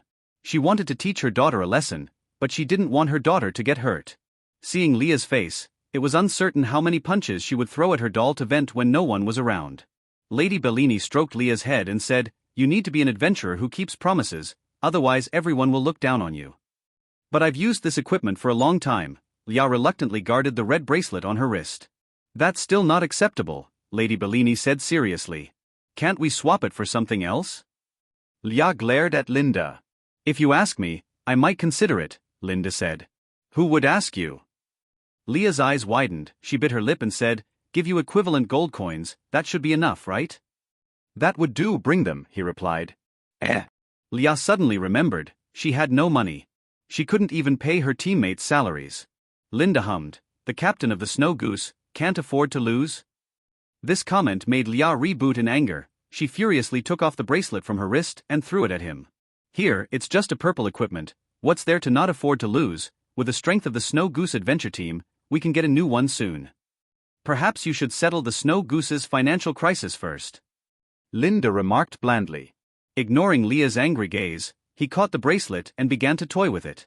This bracelet was entirely red, like finely cut crystal with dense fire elements flowing inside, as if it was encapsulating magma. Linda's gaze shifted, and a transparent information box popped up before him. Name, Blazing Bracelet. Type, Equipment Accessory. Quality, Purple Rare. Level, 20. Attribute points, Firefighting Spirit Damage plus 10%, Strength plus 300.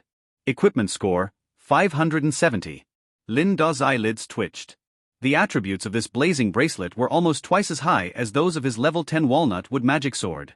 The attributes didn't surprise Linda, as magical equipment naturally grants more attributes with higher levels. What really surprised him was that the attributes of the blazing bracelet were all added in the right direction. Fire damage 10%, strength 300. It's a purely fire sword master equipment without any redundant attributes. It's like having no excess fat on the belly, all the muscle concentrated in the biceps. In the world of the Mystic Continent, even among purple equipment, there are levels of superiority. Some equipment boosts both strength and magic power, or oddly enough, adds defense when agility is needed. These situations are common. No wonder Leah cherished this equipment so much and refused to give it to him. The only pity was that Linda wasn't a fire swordmaster. This equipment also required level 20 to use. Given to him, it would just sit collecting dust in storage. Considering everything, selling it was the best choice. A standard level 20 purple accessory would price around 20,000 gold coins. But Leah's piece, with perfectly added attributes, could easily sell for 30,000 gold coins. The Phoenix Tail Flower Adventure Team's first sum of money looked set. You won without any glory at all. Leah's voice rang out as the girl wrapped her arms around her slim chest and said, "If you dare, go to the 5th level of the Great Mystery Continent and have a team battle with the Snow Goose Adventure Team." A team battle? Linda raised an eyebrow and sized up Leah. Kaphne had told him in bed not long ago that Leah had leveled up to 24. A level 24 higher-tier blazing swordsman, equipped with a full set of purple gear, and all her talent points invested in combat like a panda. This red-haired girl was harder to deal with than some bosses. Add Aiko and Corona to the mix, both of whom were not inferior to Leah. The Snow Goose Adventure Team did possess substantial raw power. Linda shrugged, "Why should I fight you? The Great Mystery Continent is for adventurers to gather resources, not for you to pick fights." "Fine then, I'll just steal your resources.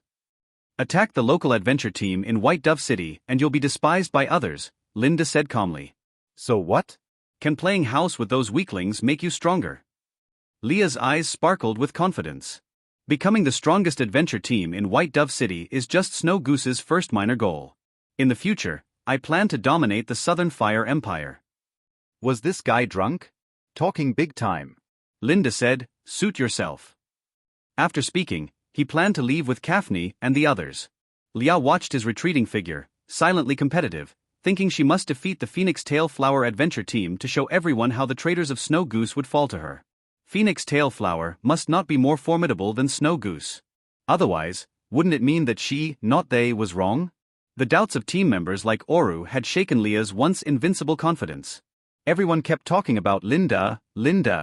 Only Aiko and Chloe remained loyal to her camp. I need to prove to the team members that replacing Linda with another healer was the right choice. As the captain, my decision was correct. Lia reignited her fighting spirit. Please wait a moment. At that moment, Lady Bellini called out to Linda. Lia felt a bit upset.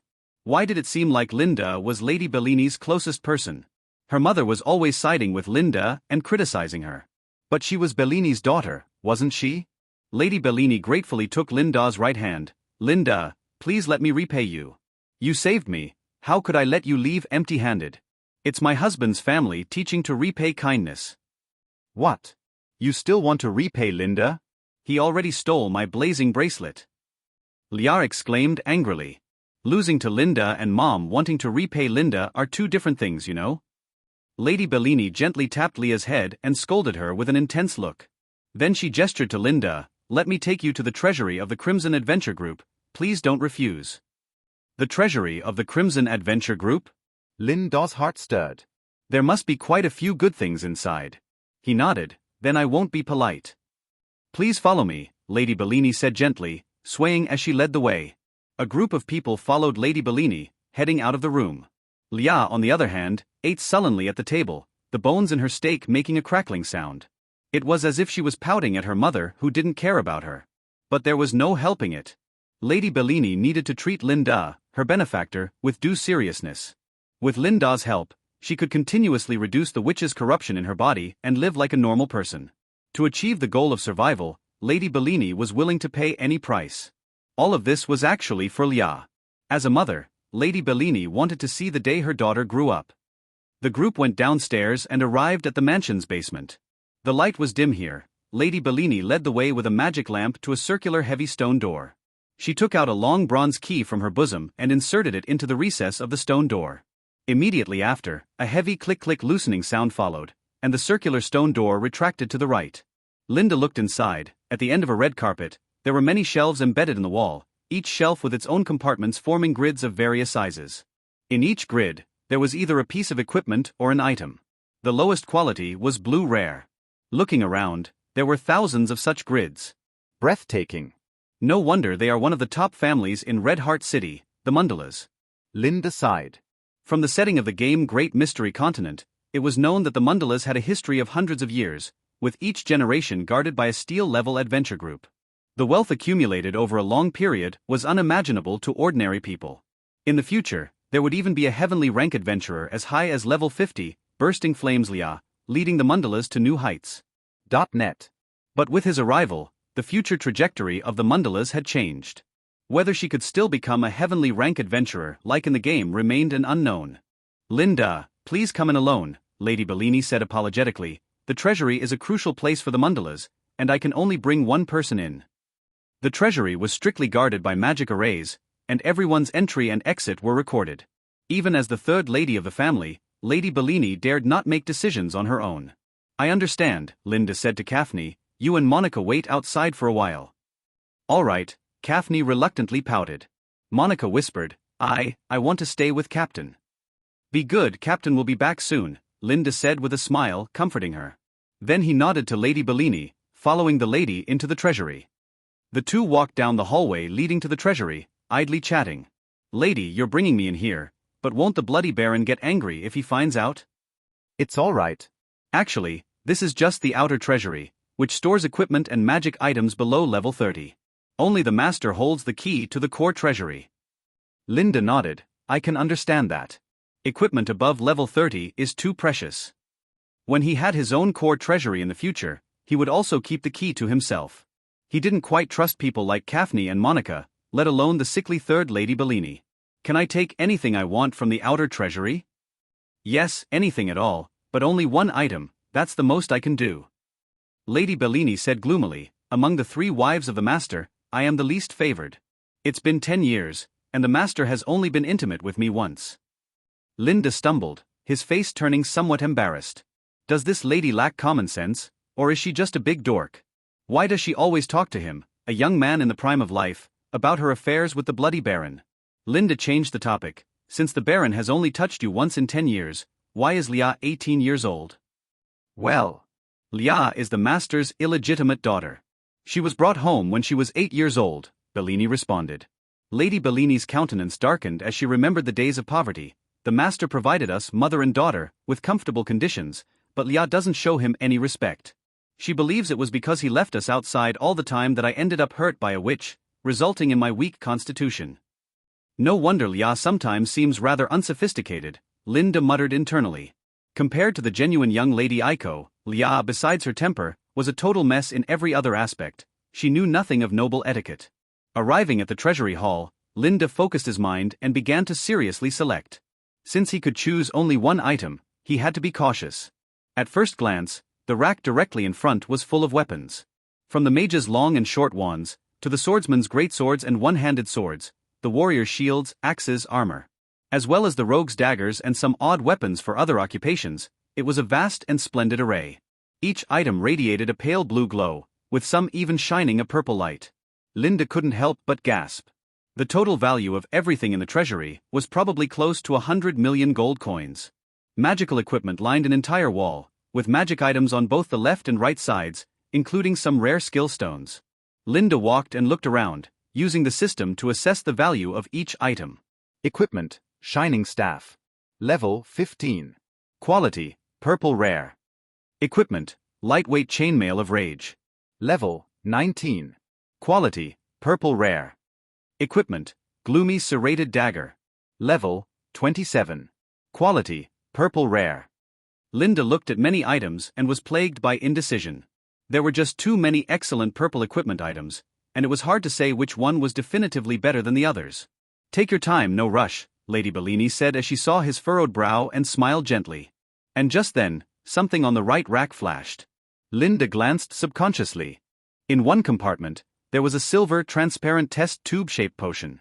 What is this? His expression changed slightly as he hurried over. Upon getting closer, he focused his spiritual power on the silver potion. A system message popped up. Item, Metal Destroyer.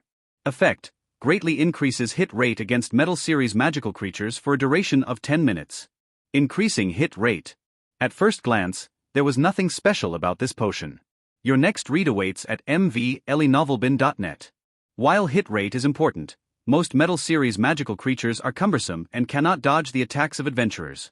But Linda knew of a metal magical creature with smooth skin that could nearly dodge all attacks. Unless you were dozens of levels above it, crushing it, adventurers of the same level could only watch helplessly as the creatures ran away. The reason they let them run away instead of fleeing themselves was because these creatures had no attack power, were naturally timid, and their only purpose was to be killed by adventurers, dropping massive rewards. This was a creature that did not exist in reality, only encountered within the World Tree secret realm. It was a gift from the World Tree goddess to those lucky adventurers. Its name was Metal Slime.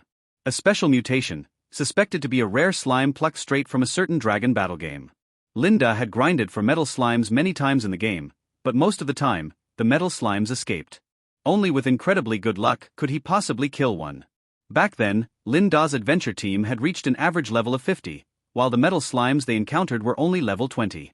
At level 50 battling a level 20, it was still not certain they could kill a metal slime. After several missed attacks in a row, the creature would simply run away. That's why Linda didn't unlock the secret level and search for metal slimes when he led Snow Goose through the first layer. However, using this potion named Metal Destroyer, the hit rate could be greatly increased. Metal slimes didn't have much health, but the tricky part was their annoyingly high evasion rate. Once successfully killed, the adventurers' party members would gain a massive amount of experience points and rare magical equipment. The Metal Destroyer potion was extremely rare, but due to its niche use, few merchants went out of their way to collect it. Even if adventurers produced a bottle, they would use it carelessly, never realizing the value of the Metal Destroyer. Finding this potion in the treasury of the Scarlet Adventure Group was an unexpected delight for Linda. He concealed the excitement in his heart and said, "My lady, the item I want is this one." Are you sure? This thing seems pretty ordinary, doesn't it? Lady Bellini looked surprised. Even she knew that a potion with such a limited use, only targeting Metal Series magical creatures, was not very valuable. Nearly any piece of purple equipment would be stronger than it. Linda politely refused. "I'm quite interested in this item, that's the one for me. Please help me get it out, my lady." Looking over the treasures in the vault, the most precious thing was without question the Metal Destroyer potion. It signified a chance for a first kill on a hidden boss, and its value was far beyond that of purple equipment. "Are you sure you want just this one?" Bellini asked again and again. It was apparent she truly had his interests at heart, fearing he wouldn't take full advantage of her husband's generosity. "My lady, I'm sure it's this one." Linda nodded seriously. All right. Lady Bellini sighed softly, unlocked the glass seal of the compartment with a key, took out the test tube-shaped metal destroyer potion, and handed it to him. Linda's gaze swept over. Item name, Metal Destroyer. Category, Magic Items. Effect, greatly increases hit rate against Metal Series magical creatures, duration 10 minutes. The silver potion felt slightly cool to the touch, its interior sparkling with star-like lights, utterly captivating. Linda placed the metal destroyer in his pouch, sandwiched between the small life potion and the magic potion. The more potions he had, the safer Linda felt. With the large explosion stone as his ace card, he had no fear to challenge the World Tree Secret Realm. If I delve deeper, the higher the level the better. I need to absorb Bellini's contamination and gain more mystical points. Linda carefully stored the potion and looked down at Bellini, who was considerably shorter than him. He smiled, hinting at something. "Ma'am, it seems quite safe here, with no outsiders to disturb us." As if a switch had been triggered, Bellini's fingers trembled slightly. Now, it indeed is a good opportunity. Purification. A verdant glow of life blossomed from Linda's right hand. The source of contamination troubling Bellini was continuously purified, and her previously pale complexion gradually turned rosy.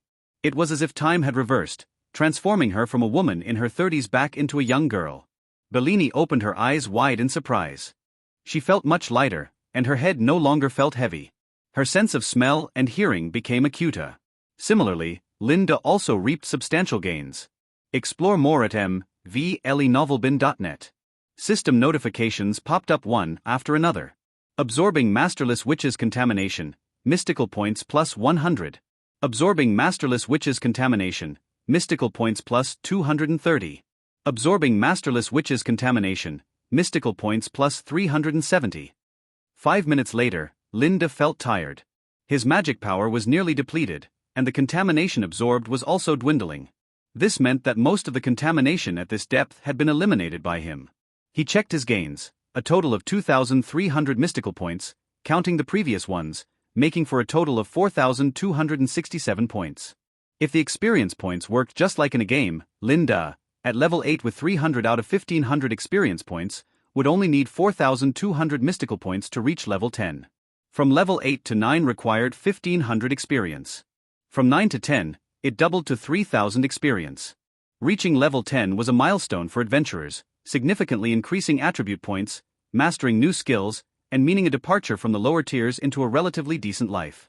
If he desired, Linda could use the 4,267 mystical points to boost himself to level 10 at any time. But now clearly wasn't the right time, as the golden glow of leveling up would blossom from him and attract Bellini's attention. At this moment, Bellini hesitantly said, "Although I feel much better now, it seems it didn't cure me completely, did it?" "About that, I must apologize to you," Linda bowed solemnly. "I underestimated the witch's corruption. The witch who hurt you is stronger than I expected." If Lulu were the standard, the contamination in Bellini's body would typically be eliminated with just one purification. What Linda hadn't anticipated was how stubborn the source of contamination was. After a moment's hesitation, he decided to reveal the ultimate treatment method to Bellini. What? "I'm not ready for this." Bellini backed away from Linda in a flurry, her hands guarding her front like a frightened deer. Linda chuckled, "Ma'am, you needn't be like this. I won't force you. Whether to treat it or not is entirely up to you. Besides, I've run out of magic power today, so I couldn't treat you even if I wanted to." However, it seemed that Lady Bellini did not refuse. She said she wasn't yet mentally prepared. Once ready, could the treatment begin? A flicker of surprise passed over Linda's face. He had thought that Bellini would sternly refuse, preserving her dignity as a lady. It can only be said that Bellini really had her daughter's best interests at heart. Otherwise, her downfall was sure to strike Leah hard. If we proceed with the treatment, wouldn't it trouble you?" Lady Bellini frowned and said, "Your two girlfriends, would they get angry? Are you referring to Kaphne and Monica?" Linda waved his hand, "They aren't in a romantic relationship with me." "And you personally, it doesn't matter to you?"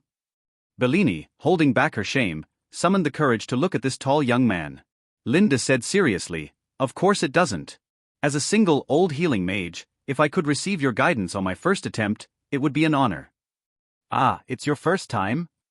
Bellini was stunned. Yes, but I believe even for my first time, I'm still stronger than most, Linda said confidently. I understand. Please allow me to think it over. After all, this isn't a decision I can make immediately.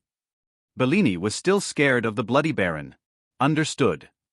Linda nodded, took a pen and paper from his pouch, scribbled down an address, and handed it to Bellini. Once you've decided, you can contact me here. Okay, Bellini said timidly as she took it. As if this piece of paper were an invitation from a demon, leading to a fall into the abyss.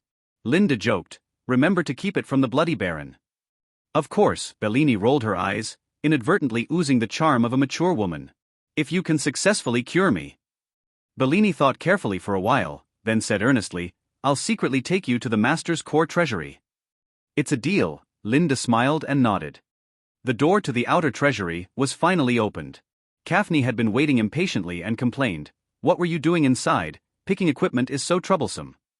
Upon seeing Linda, Monica immediately clung to him like a tail, timidly grabbing the hem of his clothes.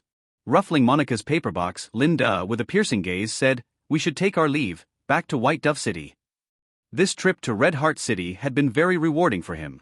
A new member of the team, a bottle of metal destroyer potion, and Leah's level 20 magical equipment, the blazing bracelet.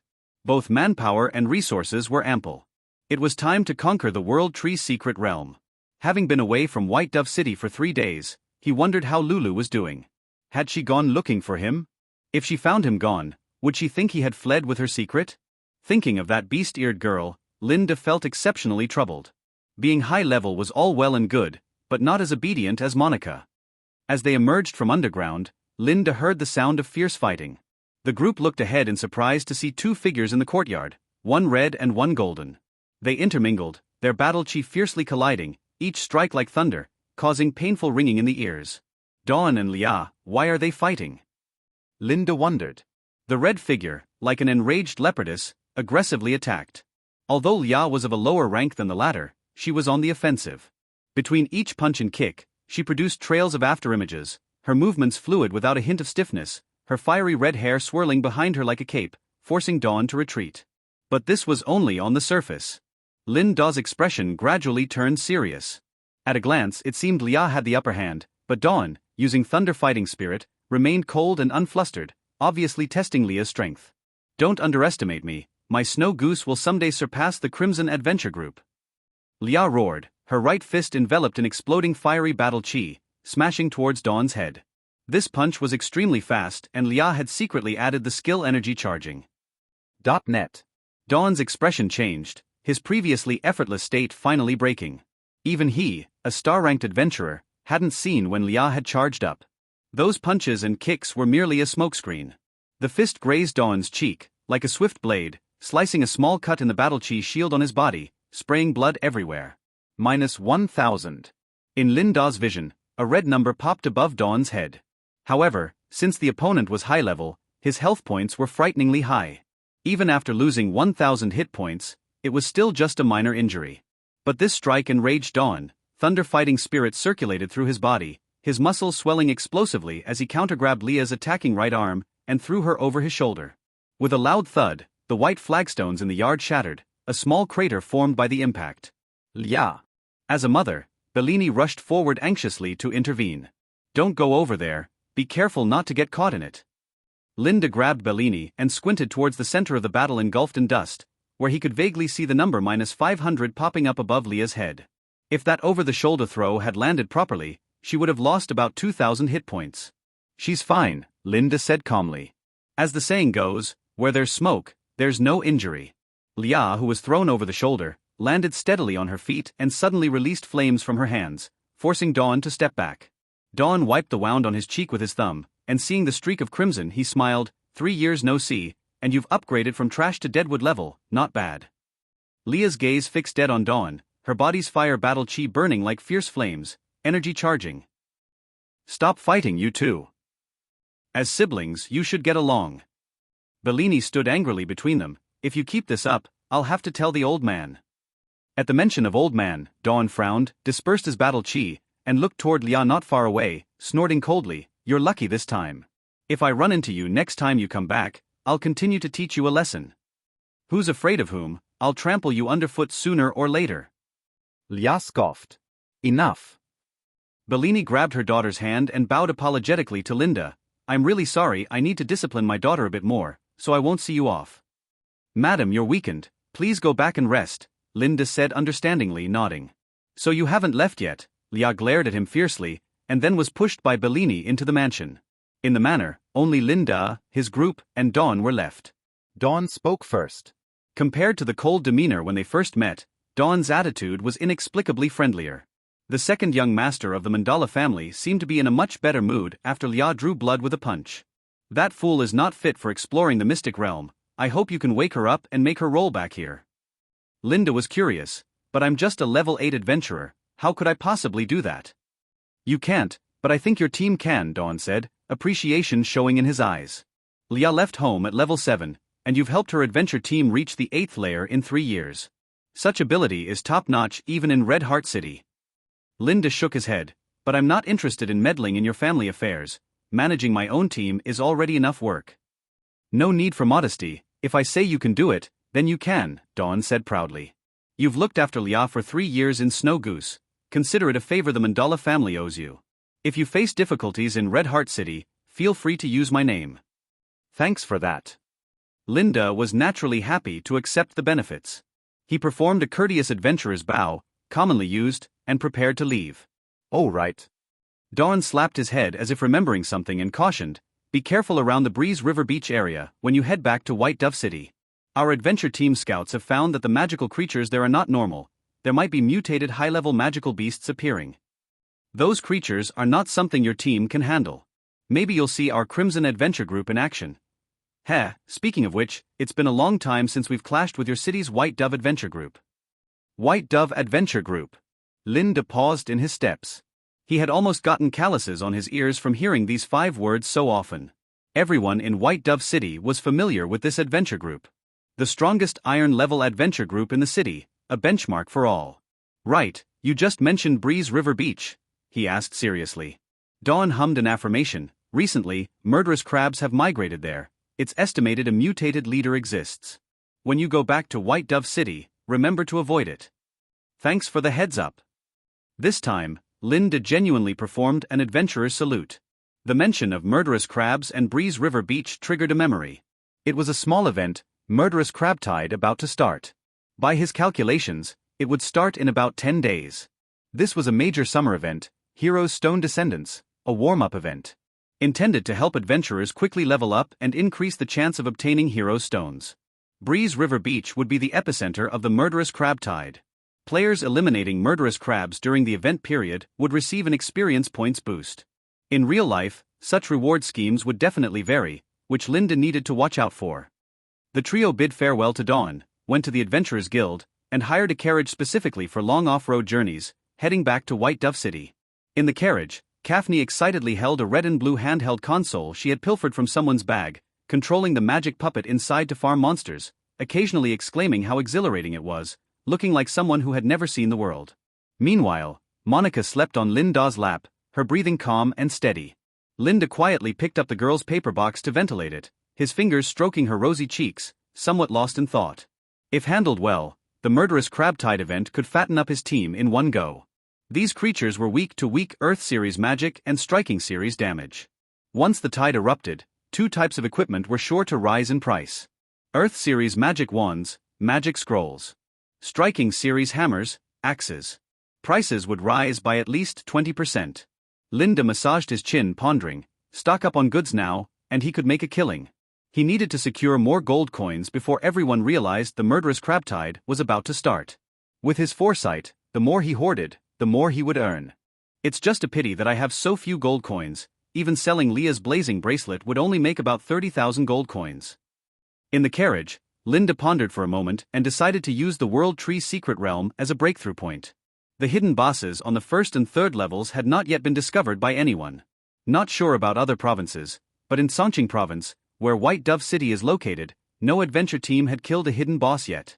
According to the settings in the game, the team that first kills in each area will get a guaranteed magical equipment drop buff. For those who kill the hidden boss afterwards, the drop rate will be smaller and smaller, until it becomes need to rely on lottery-level luck to drop a piece of magical equipment. There's only one reason for the low drop rate. The equipment dropped by the hidden boss is of high rarity, at least of purple quality. If Linda could be the first to kill 2 hidden bosses, the problem of low gold coins would be effortlessly resolved. Then by hoarding during the murderous crab onslaught, he might save up hundreds of thousands of gold coins. Linda took out paper and pen from the hangar bag and began to craft a strategy for the hidden bosses during his journey back to White Dove City. In the blink of an eye, the outside was already dotted with stars. A beam of bright moonlight, passing through the carriage window, landed on Linda's feather pen. He paused for a moment, feeling how quickly time had flown. Stretching lazily and rubbing his sore eyes, he folded the strategy paper and placed it back in the hangar bag. Kaphne was already asleep, sprawled in the middle of the carriage, drooling and mumbling, "So big, I can't eat anymore." Not knowing what terrible dream she was having, her right hand kept rubbing her chest back and forth. This is really not suitable for children. Linda's mouth twitched. Glancing to the side, the magic conductor handheld console was emitting a faint light. Monica, focused and intent, was controlling a mage magic puppet with a little red cap, fighting against a shadow wolf. An idea struck him, and he murmured, "Corona seems to play this too, right?" Upon hearing his voice, Monica put down the handheld console, her eyes lighting up excited. "This magic puppet game is really fun, Captain. Would you like to try it?" I'll pass," Linda declined. "By the way, these game-specific magic puppets must be expensive, right? With your former income, how could you afford it?" In Linda's memory, those exquisite little dollies inside the magic handheld console were at least 10 gold coins each. Like in Corona's room, which had several walls worth, some limited editions even reached up to 1,000 gold coins. "That's why those beastmen came to collect debts," Monica said disheartenedly, clutching the console. "Monica only has one magic puppet." Looking at Monica, who appeared like a poor child, Linda couldn't help but sigh. Although both were lowless, Corona was clearly much richer than Monica, boasting piles of toys and not just magic puppets. "When we get to White Dove City, I'll buy a new one for you," Linda promised, caressing Monica's little head with a grave expression. "No need, this one magic puppet is enough for Monica," Monica said confidently. "In this magic puppet game, Monica is invincible. I can beat a level 17 Shadow Evil Wolf without taking any damage." Playing with Monica for a while, Linda realized this girl indeed had extraordinary potential in the magic puppet game. Even after learning how to control the magic puppet, he was still repeatedly defeated by the Shadow Evil Wolf. In Monica's hands, the little red-capped magic puppet slithered like a slippery mudfish. The Shadow Evil Wolf couldn't even touch it once. If Corona played with her, they would probably have a lot of fun together. Linda imagined the scene of a big and a small lowly, both wearing white stocking, sitting side by side on a small sofa, playing the magic puppet game, and a faint smile appeared on his lips. Corona, one of the veterans of the Snow Goose Adventure Team, profession, heavy armored warrior, innate skill guardian's heart. Sacrificing agility significantly increases physical defense. After the second awakening, comparable to a 5-star SSR character. Unfortunately, Corona did not like him, considering him a useless small fry. "Unless I can beat her with my own hands, I can't shake off this title," Linda thought helplessly. Late into the night, the carriage traveled over the rugged wilderness. It took Linda a long time to fall into a troubled sleep. System notification, squad module loading, 98%, 99%, 100%. Squad module has been activated. After roughly 3 to 4 hours of sleep, the mechanical voice by his ear woke Linda up. He opened his bleary eyes and pulled back the curtain, looking outside. The night was still deep, stars speckled abundantly, around midnight. In the bottom right of his field of view, a little envelope was flashing. Upon opening it, he found out that the squad module had been activated. Linda's spirits lifted slightly, and his drowsiness diminished a lot. He simply sat up to study the functions of the squad module. The background of the squad interface was a shade of bronze, with 5 big characters at the top: Phoenix Tailflower Adventure Team. Below was a list displaying the avatars and basic information of the squad members. Scanning the list, there were only 3 names. Captain, Linda, Healing Hero, level 8. Member, Monica, Earth Mage, level 15. Teammate, Lulu, Frost Wolf Warrior * Witch, level 25. Seeing this list, Linda understood why his previous invitation for Lulu to join the team didn't meet the team-building conditions. Kaphne, that guy, isn't human at all. She is a summoned beast, one with me. It was only with Monica that the team was successfully formed. Linda glanced at a deity who was drooling in their sleep and shook his head speechlessly, refocusing on the team module. In the upper right corner of the interface, there was a passive skill called Captain's Aura, which could be clicked to view the specific attributes. Captain's Aura. Within a 10-meter radius, all members of the Phoenix Tailflower Adventure team gain a 10% increase in damage, and this skill elevates based on the combined levels of team members. 10%, not too bad. According to the game setup, as the levels of team members increase in the future, this skill can eventually boost damage up to 30%, which is like having an extra powerful piece of equipment compared to others. Then came the second feature, Back House. In the Back House, the chibi versions of team members would cultivate and produce a currency called diamonds. From the system's FAQ sprite, Linda learned that diamonds could be collected once a day and could be used to refurbish the Back House, enhancing daily diamond production. They could also be used to purchase various coaching vouchers to improve the team members' attributes, potential values, and skills. After reading the introduction, Linda understood. This was akin to in-game purchasing in the game. As long as enough diamonds were invested, a 4-star character could perform at the level of a 5-star character. He clicked on an icon of a small cabin and entered the back house. The inside was quite shabby. Broken windows, a leaking ceiling, and mice scurrying on the floor, which scared a chibi version of Monica that looked very like a big-headed doll sitting on the ground crying, with a line of text above her head. Mood minus 30%, diamond production efficiency decreased. There was another, lying on the ground sound asleep, letting mice crawl over him without waking. A chibi version of Kaphne as a pet beast appeared in the back house. Above its head, it read, Mood good plus 20%, production efficiency increased. And in the corner of the room, there was a cool-looking short-haired beastman chibi blowing bubblegum, hands in pockets, with a text above his head, Mood average, production efficiency unchanged. These three, indeed, were Linda's team members and summoned beast. From the information interface, it could be seen that the current base speed of diamond production was 100, Monica's mood minus 30%, Kaphne plus 20%, 1 subtracted, 1 added, equating to only 90 diamonds harvested today. How can we eliminate those mice and stop Monica from crying? The ceiling and windows also need to be fixed. Feeling the heavy weight of the tasks, Linda scratched his head in annoyance, then clicked on the mouse, and a system prompt popped up. Would you like to spend 100 diamonds to kill one mouse? Current remaining mice, 15. Clicking on the ceiling, the prompt read. Would you like to spend 1,000 diamonds to repair the leaking ceiling? Would you like to spend 2,000 diamonds to repair the broken window? Clicking on the house. Would you like to spend 20,000 diamonds to switch from a log cabin to a small Western-style house? How exactly are diamonds obtained? I didn't see an entry for recharge. Linda wondered. After checking the system's FAQ sprite, he found out that there were mainly 2 ways to obtain diamonds. The first was through exchanging mystical points, and the second was by sending these chibi team members into the Hell Rift, where they would earn rewards for each tier they passed through. Diving into the Hell Rift for diamonds? They turned the web minigame of Mystic Continent into a system feature. Linda realized.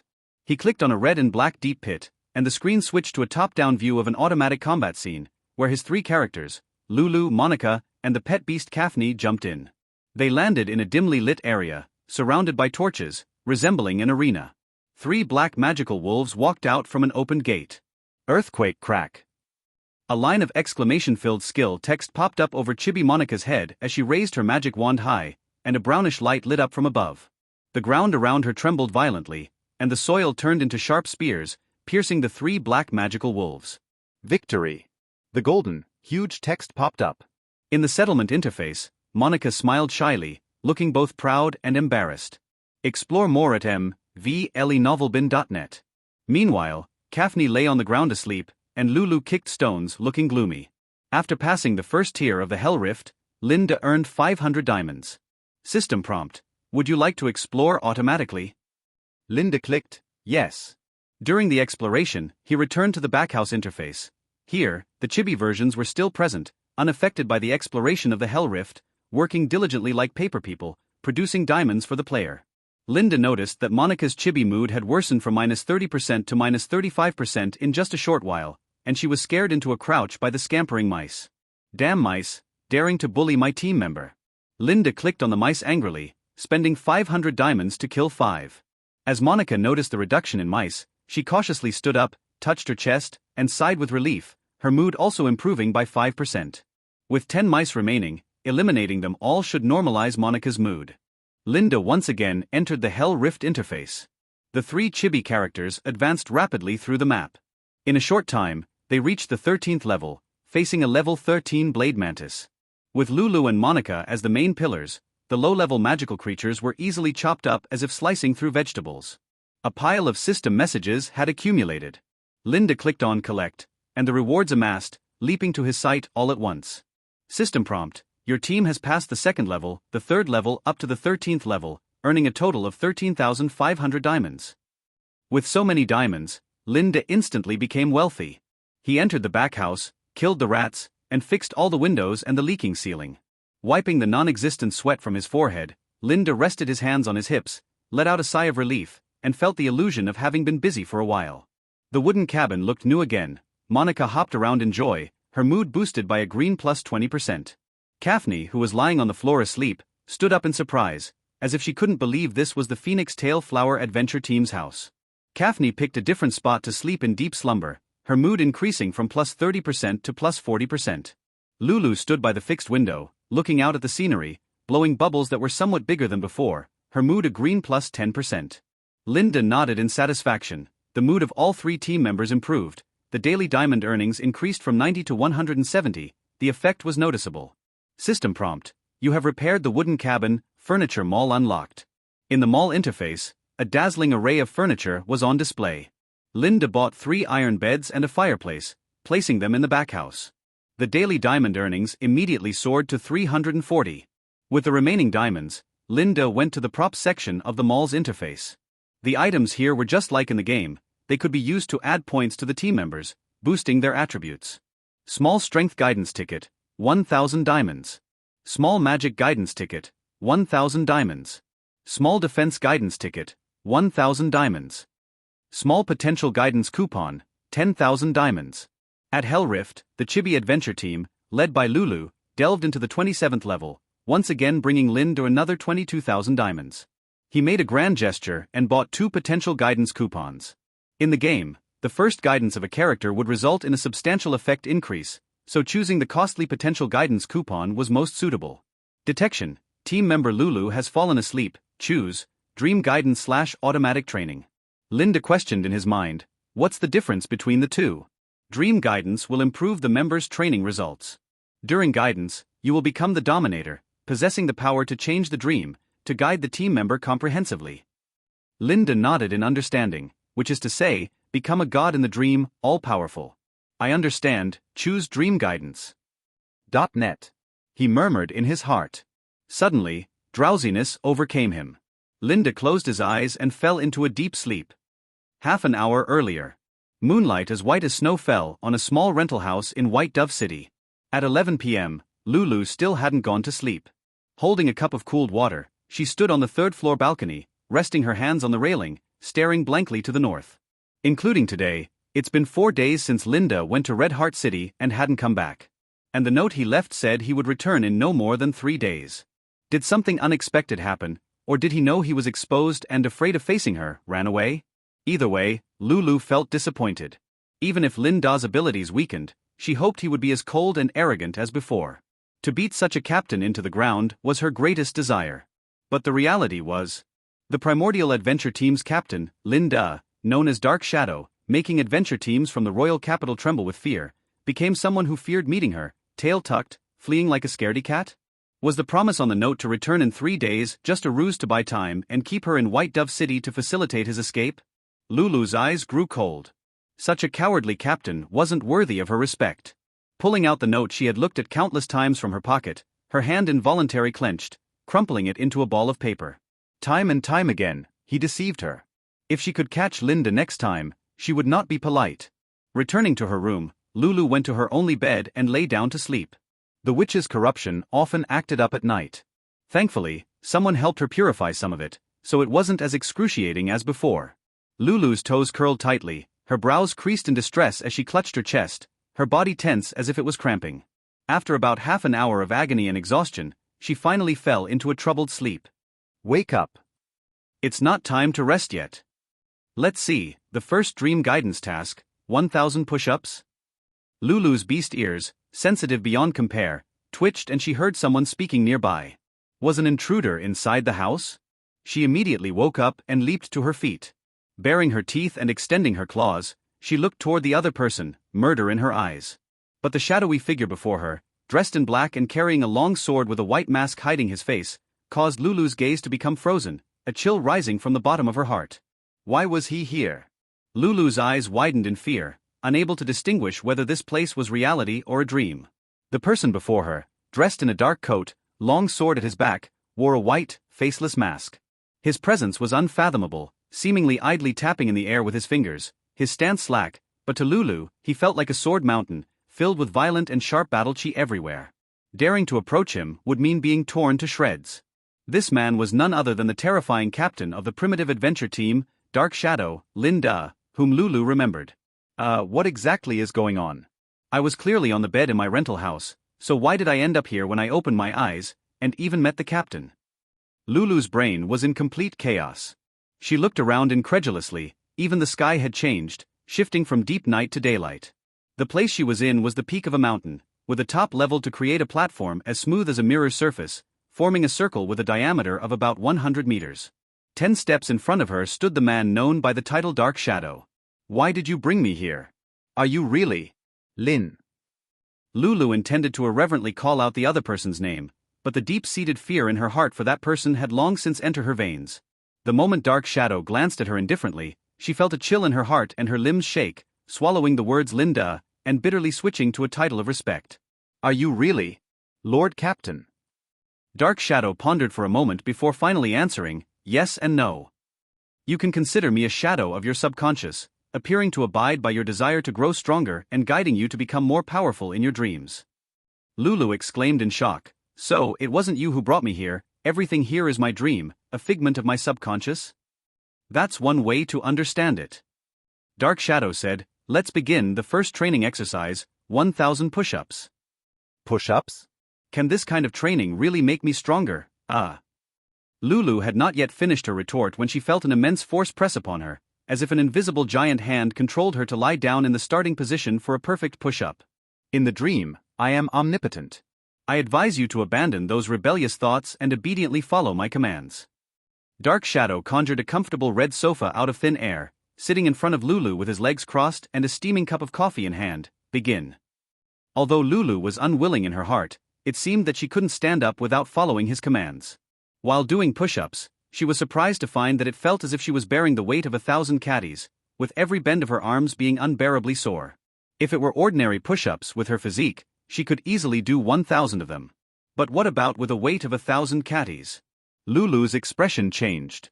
Time slowly passed, and atop the Dream Mountain peak, only the labored breathing of the girl and the sound of Dark Shadow finishing his coffee and then munching on sunflower seeds could be heard. Sweat had already drenched the ground beneath Lulu, outlining a girl's silhouette. Under the burden of 1,000 caddies, Lulu showed signs of fatigue. As she reached the 500th push-up, she couldn't help but stick out her tongue like a canine, panting heavily. At that moment, Lulu still had the strength to manage her expression. She stuck out her tongue but not too much, and deliberately kept her breathing subdued, not letting the man lounging on the sofa look down on her. But by the 900th, her strength was depleted, leaving her gasping for air, unable to care about how she looked. Lulu breathed heavily, her body shaking like a sieve, letting her tongue hang out, her eyes rolling back slightly. She hadn't experienced such intense exercise in 3 years, and she was so exhausted she almost fainted. I can't keep going, let me stop, Lulu said, her voice trembling. Continue, came Dark Shadow's terse reply. At the 950th push-up, exhausted Lulu even employed her wolf tail for assistance, stretching it out from behind her to prop herself against the ground for support. I can't go on. Continue. The 970th. I really can't go on. Continue. No matter how much she begged, she received nothing but cold replies like those from a magic-powered machine. This Dark Shadow of her dreams was exactly like the captain she remembered. Cruel, merciless, eliminating any team members who couldn't make it. I must not be looked down upon. Lulu thought, fueled by a complex emotion of defiance mixed with resentment, and finally completed the 1,000 push-ups. The moment she finished, the girl collapsed on the ground with a thud. Every ounce of strength in her body had been drained. Not bad, Dark Shadow stood up and, as if rewarding a puppy, patted Lulu's fluffy ears. What are you doing? Lulu's eyes widened, defensively extending her claws as if facing a great threat. Experience new stories on mvlenovelbin.net. Just reminding you, the next training is about to begin. Dark Shadow said with a smile, his finger hooking, come defeat me. A question mark emerged above Lulu's head. If defeating him was possible, members of the primitive adventure team would have done it long ago. It was precisely because Dark Shadow was an invincible entity that nobody dared to defy his autocratic actions. After weakening Linda, she was able to easily defeat him. But the Dark Shadow at his peak?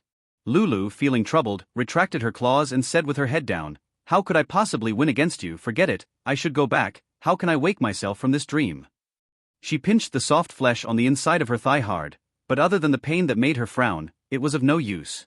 The Dark Shadow shrugged, "You've got to stay here until I say you can go."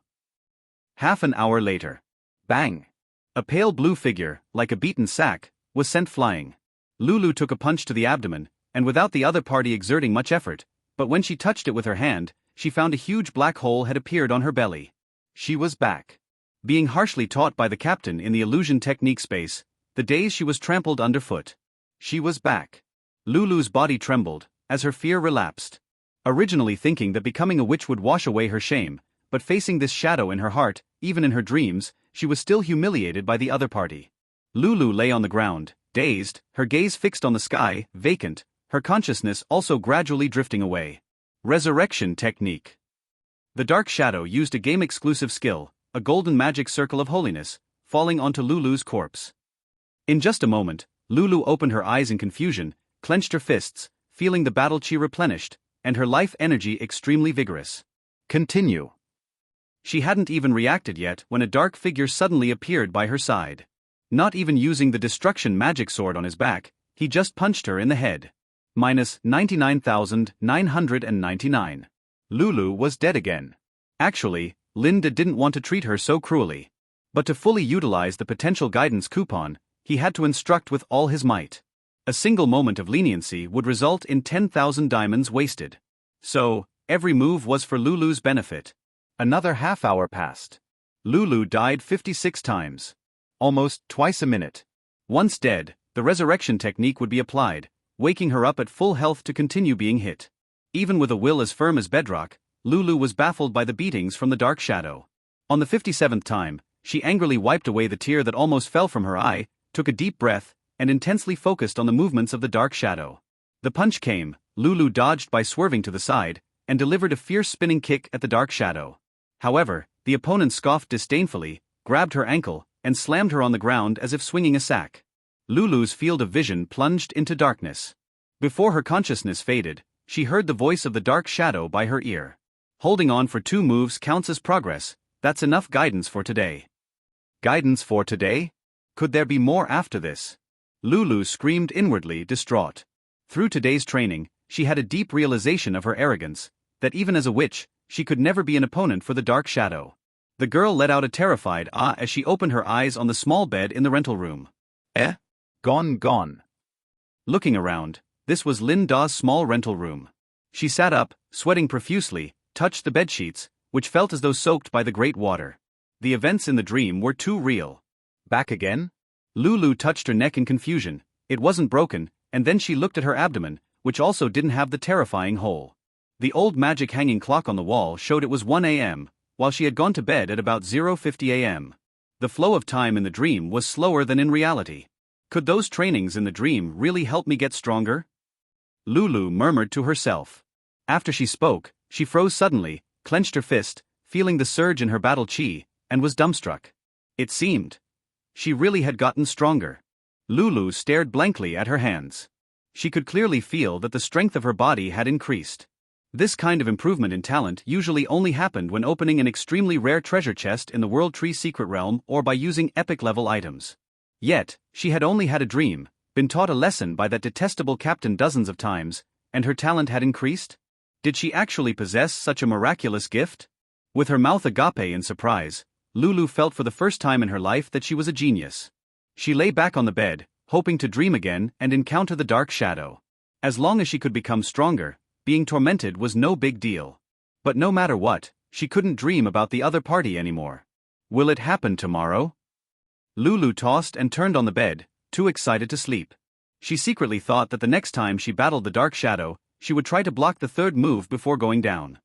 System prompt: Dream guidance successful. Team member Lulu's basic attributes have increased. Strength plus 100, defense plus 20, agility plus 10. Inside the carriage, Linda slowly opened his eyes. Strength increased by 100? This guidance session was very successful. He opened the main interface of the squad module and clicked on Lulu's avatar, bringing up a simplified attribute bar. In this attribute bar, he could see the basic attribute values of the team members without their equipment. Member, Lulu. Profession, Frost Wolf Warrior * Mage. Level, 25. Hit points, 3000. Magic power, 90. Strength, 750. Defense, 100. Magic defense, 95. Agility, 99. Linda memorized the data and thought to himself that perhaps after Lulu became a mage, her strength attribute growth had significantly increased. Together with the 100 strength from his dream guidance, she had reached a terrifying 750. A typical warrior profession at this level would only have around 400 strength. And calculating his own healing hero panel, after crossing the two major thresholds at levels 10 and 20 and reaching level 25, the magic power was estimated to be around 650. Healing professions naturally had lower magic attributes. For a healing hero to reach this value was already considered very high. The greatest strengths of this profession were still the dual defense and health points. Linda, currently at level 8, had a basic health point total of 1800. Lulu at level 25 had only 3000. In contrast, Lulu's burst output was very high. After going berserk, Lulu can be cultivated as the core of the offense. In the future, spend more diamonds on purchasing strength guidance tickets to use on Lulu. Linda planned to develop this Beastman girl into an existence that surpassed that of a 5-star level character. He then opened up another team member, Monica's, attributes to take a look. Member, Monica. Profession, Earth Mage. Level, 15. Hit points, 1300. Magic power, 370. Strength, 5. Defense, 15. Magic defense, 15. Agility, 10. After looking, Linda massaged his temples, feeling a headache coming on. Your adventure continues at mvellinovelbin.net. The magic power value for Monica was as high as 370, high enough to be considered an extraordinary talent at a glance. But her hit points and all other attributes were too low. Scratched by a magical creature of the same level, she would immediately become a black and white icon. Since hit points growth is so low, instead of increasing health, it's better to play to strengths and continue increasing magic power, turning her into a human-shaped magic cannon. As a backline position, Monica has the protection of me as a healing hero, which can ensure her safety to the greatest extent. Linda made future training plans for these two team members. As for Kaphne, let's leave it to fate. This guy, not being included in the list of team members, is more like a mascot. Half an hour later. Phew, Monica's dream guidance has also ended. Linda let out a sigh. This time, the dream guidance primarily enhanced Monica's magic attributes and changed her introverted nature. He set the dreamscape to a lively festival, holding the shy Monica's hand and wandering through the crowd, training until she could walk under the daylight without a cardboard box, even without the dark shadow character scaring her to tears several times. But overall, the guidance was successful. When it was time to go to White Dove City, Monica probably wouldn't need the cardboard box anymore. A system prompt appeared, dream guidance successful, team member Monica's basic attributes have increased, magic power plus 100, hit points plus 100. Not bad. Linda smiled as he stroked Monica in her sleep. The girl restlessly clutched her blanket, mumbling "Where has the captain gone?" in her sleep. With the outbreak of the murderous crab frenzy, Monica, the Earth Mage, would demonstrate great advantages. Murderous crabs were weak against Earth system magic, exactly what Monica could counter. Although team member kills did not give Linda any experience points, the demon cores from the murderous crabs could be exchanged for gold coins, boosting the overall strength of the team. System prompt: today's sign-in has been refreshed. The system time in the upper right corner showed 0:20. Linda entered the back house. Inside, 3 chibi team members snored away. In the middle of the little cabin, a golden cornucopia was filled with sparkling and translucent diamonds. Linda clicked to collect. System prompt: you've obtained 340 diamonds. Current balance: 2,840 diamonds. Linda used 2,000 diamonds to buy a teddy bear furniture, for the chibi version of Monica to hold. The mood value above Monica's head changed from a green plus 20% to a plus 30%. The daily sign-in could now yield a diamond amount that, with the mood boost from the teddy bear and Monica, increased by 380. Then, Linda clicked on Hell Rift, entering a dark arena page. System prompt: Your adventure team has passed level 28, obtaining 4,000 diamonds. A mail icon on the bottom right corner was flashing, and Linda collected 4,000 diamonds from within. The chibi version of the adventure team, which was originally stuck at level 28, defeated the three-headed fire-breathing dogs and advanced to level 29, with Lulu and Monica each boosting their attributes. The round arena turned into a withered yellow grassland, and a centaur whose eyes were blood-red and clad in armor stepped out from the magic circle. Lulu was beaten so hard that she fell off her horse. After the team got wiped out, it would automatically restart, like in an idle game that kept playing itself. Linda watched for a while and realized that the main reasons for failure were insufficient levels and too few team members, lacking a front-row member with a taunting skill to attract the enmity of the magical creatures. Monica, at level 15, faced the level 29 centaur and was instantly reduced to 0 health points by its large sword, becoming a soul floating on the battlefield. Lulu managed to kill one centaur in a one-on-one fight, but there were still 3 left. She was overwhelmed, fought until exhausted, and perished. The red failed sign appeared on the interface, and after waiting 3 seconds, the minigame automatically restarted. Every attempt ended the same way. Even Lulu as a witch had a hard time defeating 4 level 29 centaurs. "We're stuck," Linda concluded. It had nothing to do with the team members' skills, they were simply crushed by the numbers. He shook his head and exited the system interface. Too bad he couldn't join the team and enter the battlefield himself. All he could do was allocate skill points to his team members and then set their combat modes to things like offense-oriented, defense-oriented, adaptability, etc. After pondering for a while, Linda decided to level up. He was now preparing to challenge the hidden boss, and the murderous crab frenzy was also going to erupt in 10 days. Leveling up was urgent. Adventurers reach a minor turning point at level 10, which was something he needed right now. Mystical points, level me up. Linda silently uttered, transforming 4,200 mystical points into experience points. 2 streaks of golden light consecutively fell upon him. A sense of abundant power emerged within him, and in the night sky of his spiritual world, 2 stars were illuminated, perfectly encircling the core.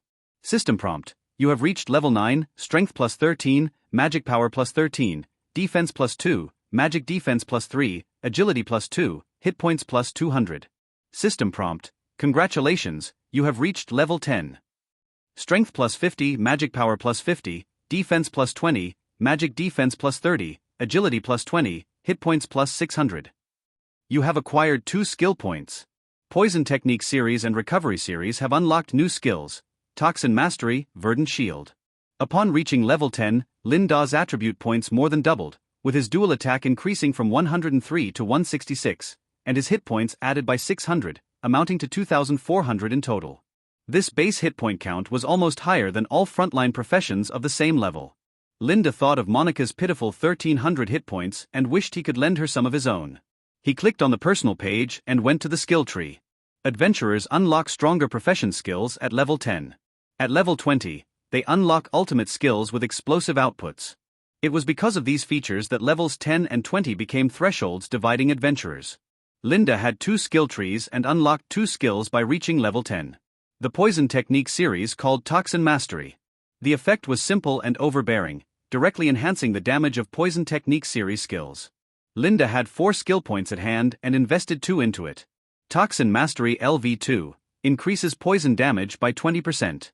The base damage of the Venom Magic Sphere was now roughly around 320, ticking once every second for a total of 6 ticks, and with the boost from Toxin Mastery, the single damage reached 384. The total damage of 1 Venom Magic Sphere was equivalent to 4 Fireball techniques at the same level. Monica, being such a fragile caster, would be gone with just 1 hit from a Venom Magic Sphere. The second skill was Verdant Shield from the Recovery series. As Linda read the skill description, his heart gradually grew hot. He immediately clicked to add points. / System prompt: you have learned the skill, Verdant Shield. Skill, Verdant Shield. Quality, purple rare. Type, common skill. Consumption, low. Proficiency, LV1 basic. Effect: grants a magic shield equal to 30% of the user's maximum hit points to a target. The power of Verdant Shield was to apply a shield to someone else. However, the thickness of this shield was determined by Linda's maximum hit points. And the greatest strength of a healing hero was having a large amount of hit points. Without wearing any magical equipment, Linda already had 2,400 hit points. 1 Verdant Shield could provide 720 points of shield. For a fragile mage like Monica with only 1,300 total hit points, this was substantial. Once Linda equipped a full set of level 10 gear, his hit points would further increase, as would the shield's thickness. This was the true strength of a healing hero, with exaggerated survivability and being very tanky himself. With Linda present, the survival rate of fragile backline members greatly increased. He continued to study for a while. Verdant's shield had two caveats: the shield lasted for 10 minutes, and it couldn't be stacked. Linda saved the remaining skill point and lay down satisfied to sleep. The team's defense had the Verdant shield, and on the offense, there was Monica and her Venom Magic Sphere. He was confident that with the Phoenix Tail Flower Adventure team, they could clear all hidden bosses of the first 3 layers in one go. During his time with Snow Goose, his main focus was on safely assisting the team through the challenges. Discover exclusive tales on mvlenovelbin.net. But now with the new profession Healing Hero, and the system for cultivating team members in the backhouse, their potential had already surpassed that of the Snow Goose Adventure team. Linda planned to lead the Phoenix Tail Flower Adventure team to wipe out all hidden bosses within the World Tree Secret Realm.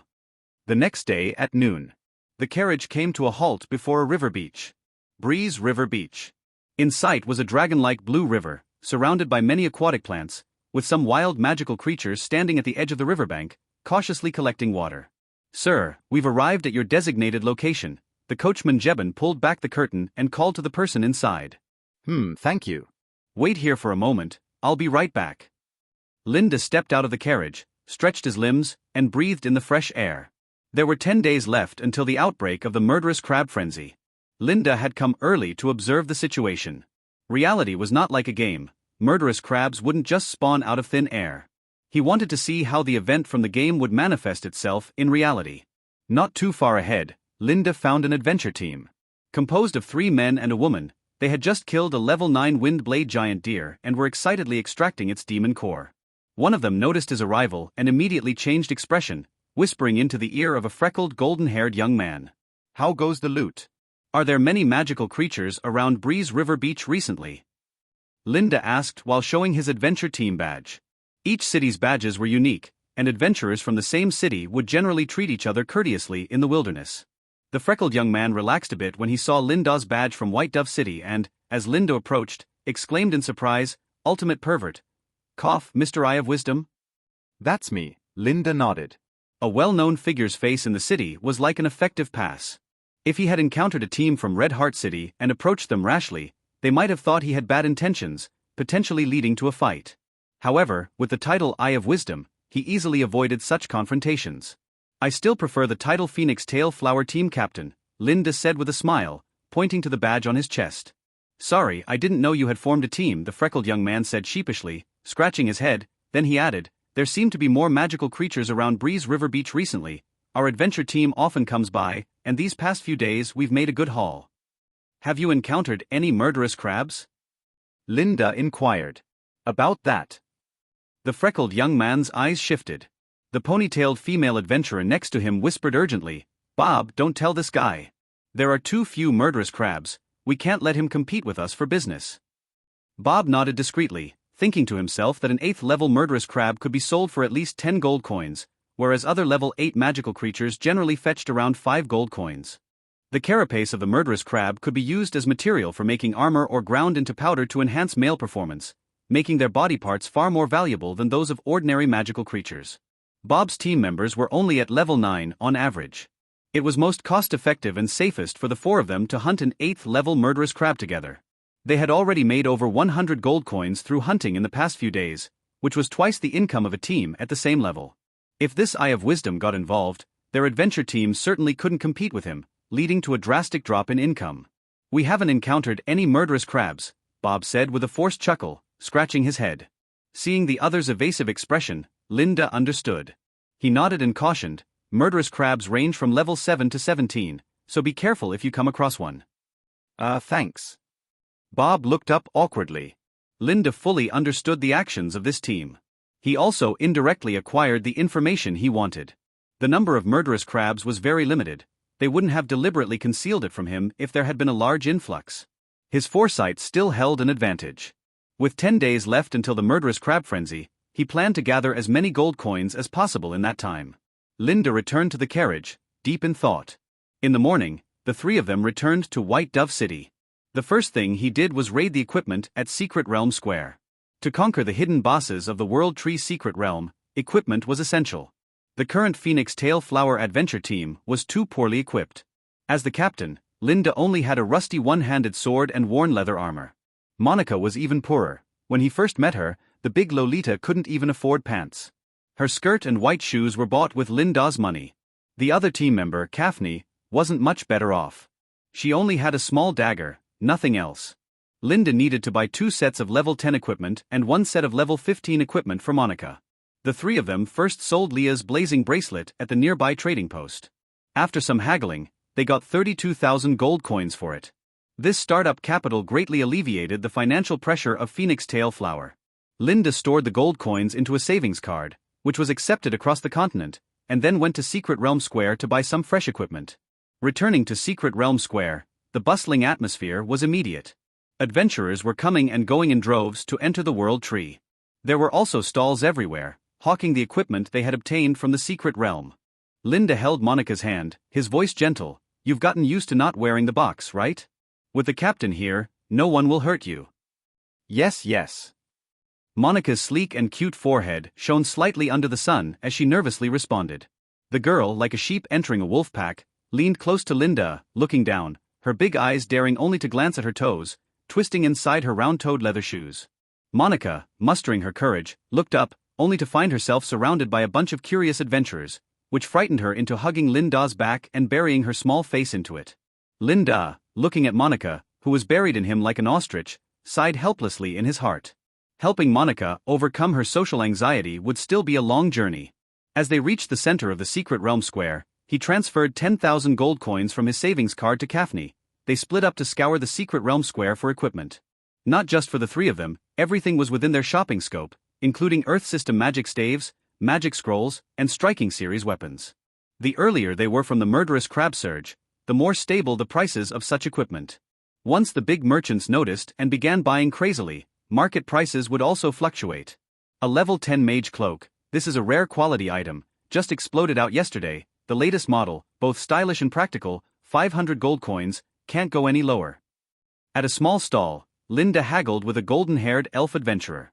What he was interested in was a cloak that could enhance magic attributes. It was lighter than cumbersome armor, could increase agility, and could slightly improve casting speed. Captain, that. Suddenly, Monica tugged his sleeve, and he looked over in confusion, only to see Monica timidly pointing at a belt hanging from the elf stallholder's waist, under which dangled a bottle of silver glittering magic potion. Before coming to the Secret Realm Square to shop, Linda had instructed the 2 teammates that besides buying equipment, if they found any metal destroyer potion, they must secure it. Once he killed the hidden boss, many adventure teams would realize the benefits of this potion and the price would skyrocket. Making use of the current unawareness of the true uses of metal destroyer potion, Linda would scoop up any he saw. He casually asked, "That magic potion, are you selling it?" Ah, life potion? "That's not for sale, I still need it." The elf stallholder shook his head. "No, I mean that silver one." Metal destroyer? "You want this thing?" The elf stallholder, surprised, took the potion out of his pouch and muttered, "What's the use of this thing? It's not like it needs to improve accuracy when fighting metal monsters." The way the stallholder casually fiddled with it, it seemed he wouldn't mind if it broke. In fact, his team had exploded this potion last month on the 5th floor of the Great Mystery Continent, during a battle against magical creatures. It hadn't sold for days, and even at 1 gold coin, people thought it was too expensive. Yet, this potion had exploded after a fierce battle with rare magical beasts. "How many gold coins will you give?" asked the stallholder, named Clay, squinting at Linda.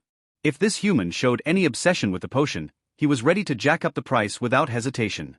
Linda stroked his chin and observed for a while, grinding Clay's patience almost thin, before finally making an offer. "Give it to me." Clay? "You lil rascal, not even willing to part with a single gold coin, huh?" Linda pointed to a pile of equipment in front of him. "I plan to buy all these, throwing in 1 potion isn't too much, right?" All of it. Clay was shocked.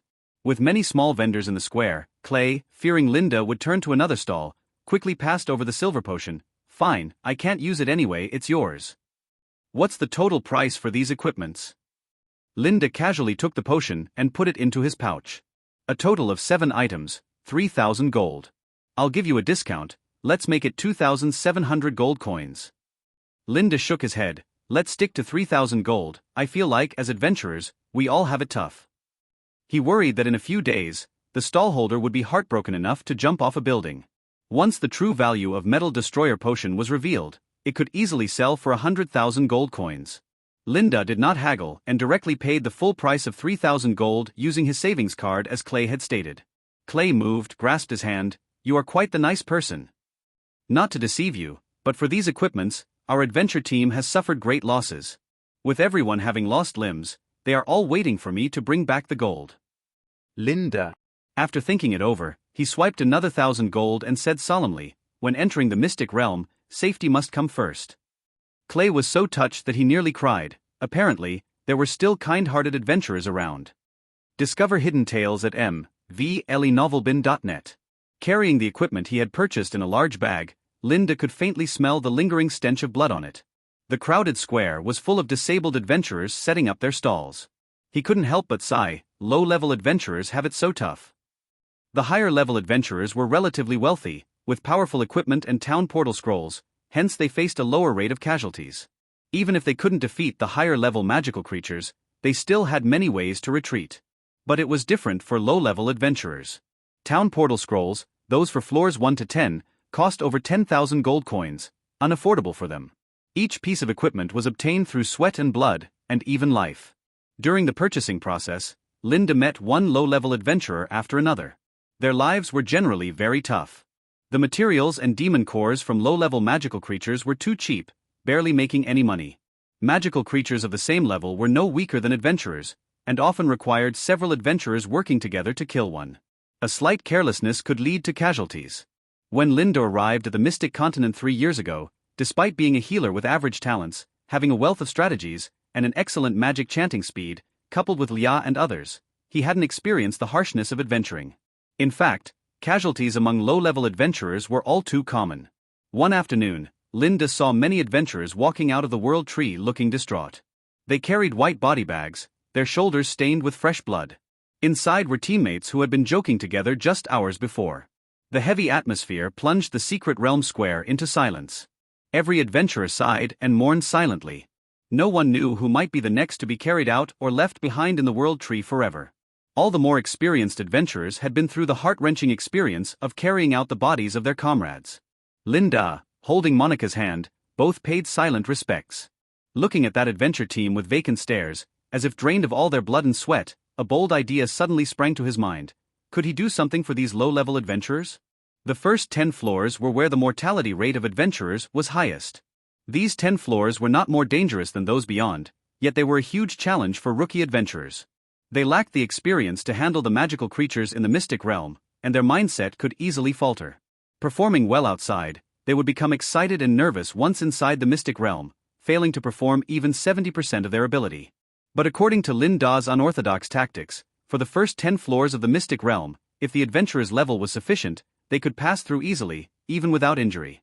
The adventurers shouldn't die in the World Tree secret realm. The future war against the Demon Lord's army needed everyone to contribute their strength. The more adventurers that reached the higher levels, the easier Linda's journey to conquer the Demon King became. With this, he made a decision. The strategy for the first 10 floors at Phoenix Tailflower will be shared with adventurers from all cities. He would teach them hand by hand how to defeat the magical creatures in the mystic realm. Every adventurer who survives because of his strategy might become a key force in the future battle against the Demon Lord's army. The Demon King would be dealt with by the heroes, but the demon generals, numerous foot soldiers, magical creatures, these were up to the adventurers to handle.